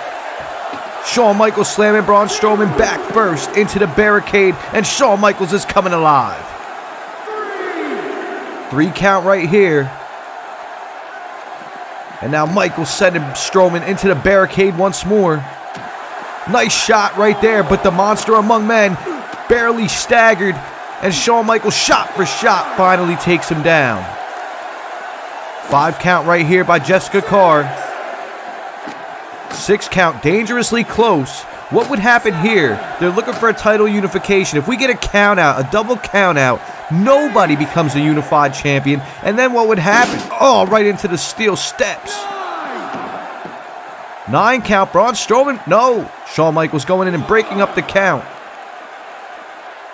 Smart move right there. Great awareness right there by the World Heavyweight Champion as Shawn Michaels has something dangerous in mind. Maybe he just dissected that table, and now he's bringing Strowman over to it. As he broke up the count, Shawn Michaels managing to muster up the strength to put Braun Strowman on the table. And rolling into the ring is the Heartbreak Kid. What's he got in mind here? Elbow drop through the table. He went airborne and it paid off. And once again, this crowd is hyped. Shawn Michaels may have just sealed the deal in Miami. Strowman is out of it. I have never seen Strowman this out of it as Shawn Michaels is looking for it. He's tuning up the band. Here we go. Sweet chin music. It's got to be it. 1, 2, and hell no. Braun Strowman manages to kick out. Shawn Michaels hit the super kick, hit the sweet chin music, and that was not it. And now what's Michaels thinking here? He's got one more opportunity. He's set to sail again. Elbow drop. Vintage HBK on display. Here we go, Shawn Michaels, unified champion right here, and no! Braun Strowman rolling the shoulder up again. Shawn Michaels now feeling the frustration. Michaels thinking about what he's going to have to do to end this monster, this roadblock, this unstoppable force. Firing away. Strowman into the corner. And another chop from the Heartbreak Kid. Now what's Shawn thinking here? Shawn taking a breather. He should after the beginning of how the beginning of this match went. He's tuning up the band again. Sweet chin music right here from the Heartbreak Kid. And no, Braun Strowman ducks under it. Beautiful counter from Strowman. Has him up again. Black Sheep channeling the Black Sheep. And now Strowman may be looking to finish this thing. What's he going to do? What's he have to do? He's already tried numerous times to end this. Michaels into the ropes. And Michaels back body drop, holding his back in pain. Strowman lifted him to his feet. Strowman going for it again. A running power slam. That'll be the 4th of the night. 4 running power slams if you're keeping score. And now what's Strowman thinking? Maybe going for that pinfall here? No. He's just watching HBK wince and roll around in pain. And back to his feet. Strowman again. A 5th running power slam. This time he hooks the leg. 1, 2, 3. Braun Strowman is unified here tonight at SummerSlam. He leaves the biggest party of the summer as the unified champion. Braun Strowman, the monster among men, is on top of the mountain. How crazy is that? And Strowman just looking at Michaels, lifting him to his feet. Come on, man. This is over. You just demolished this man. Don't do it. Another running power slam from Strowman. He's trying to take Shawn Michaels out here tonight. He's trying to take this man out.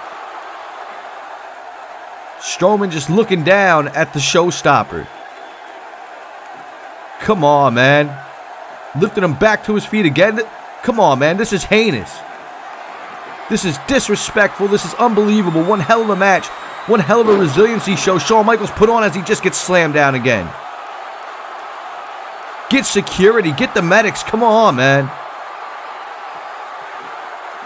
I'm disgusted. This damn worm right here.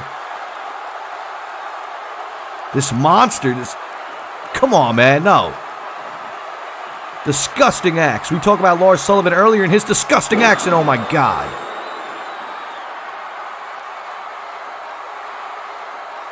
Braun Strowman really out here trying to end Shawn Michaels' career in Miami.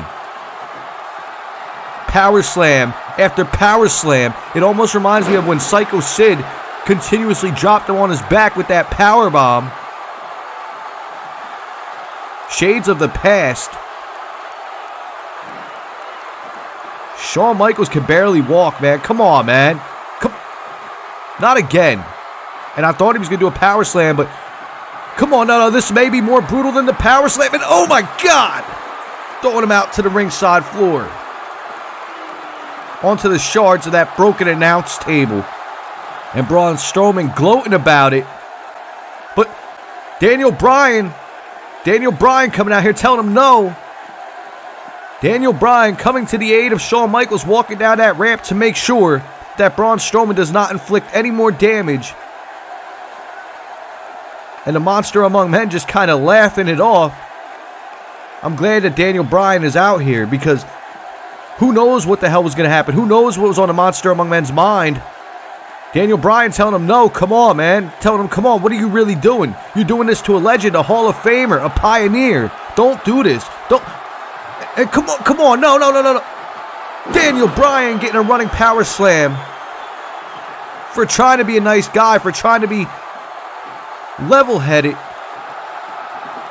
And Braun Strowman telling Bryan to get to his feet.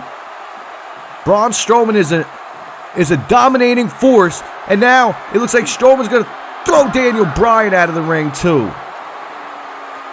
The King of the Mountain, folks. The unified champion right here, Braun Strowman, leaving a path of destruction to end SummerSlam Miami. How in the hell do you close out like this? This is unbelievable right now. And now, the unified champion. That is your champion right there. The Monster Among Men. He leaves Miami with all the gold, ladies and gentlemen. And there's going to be some serious words that have to be had on Raw.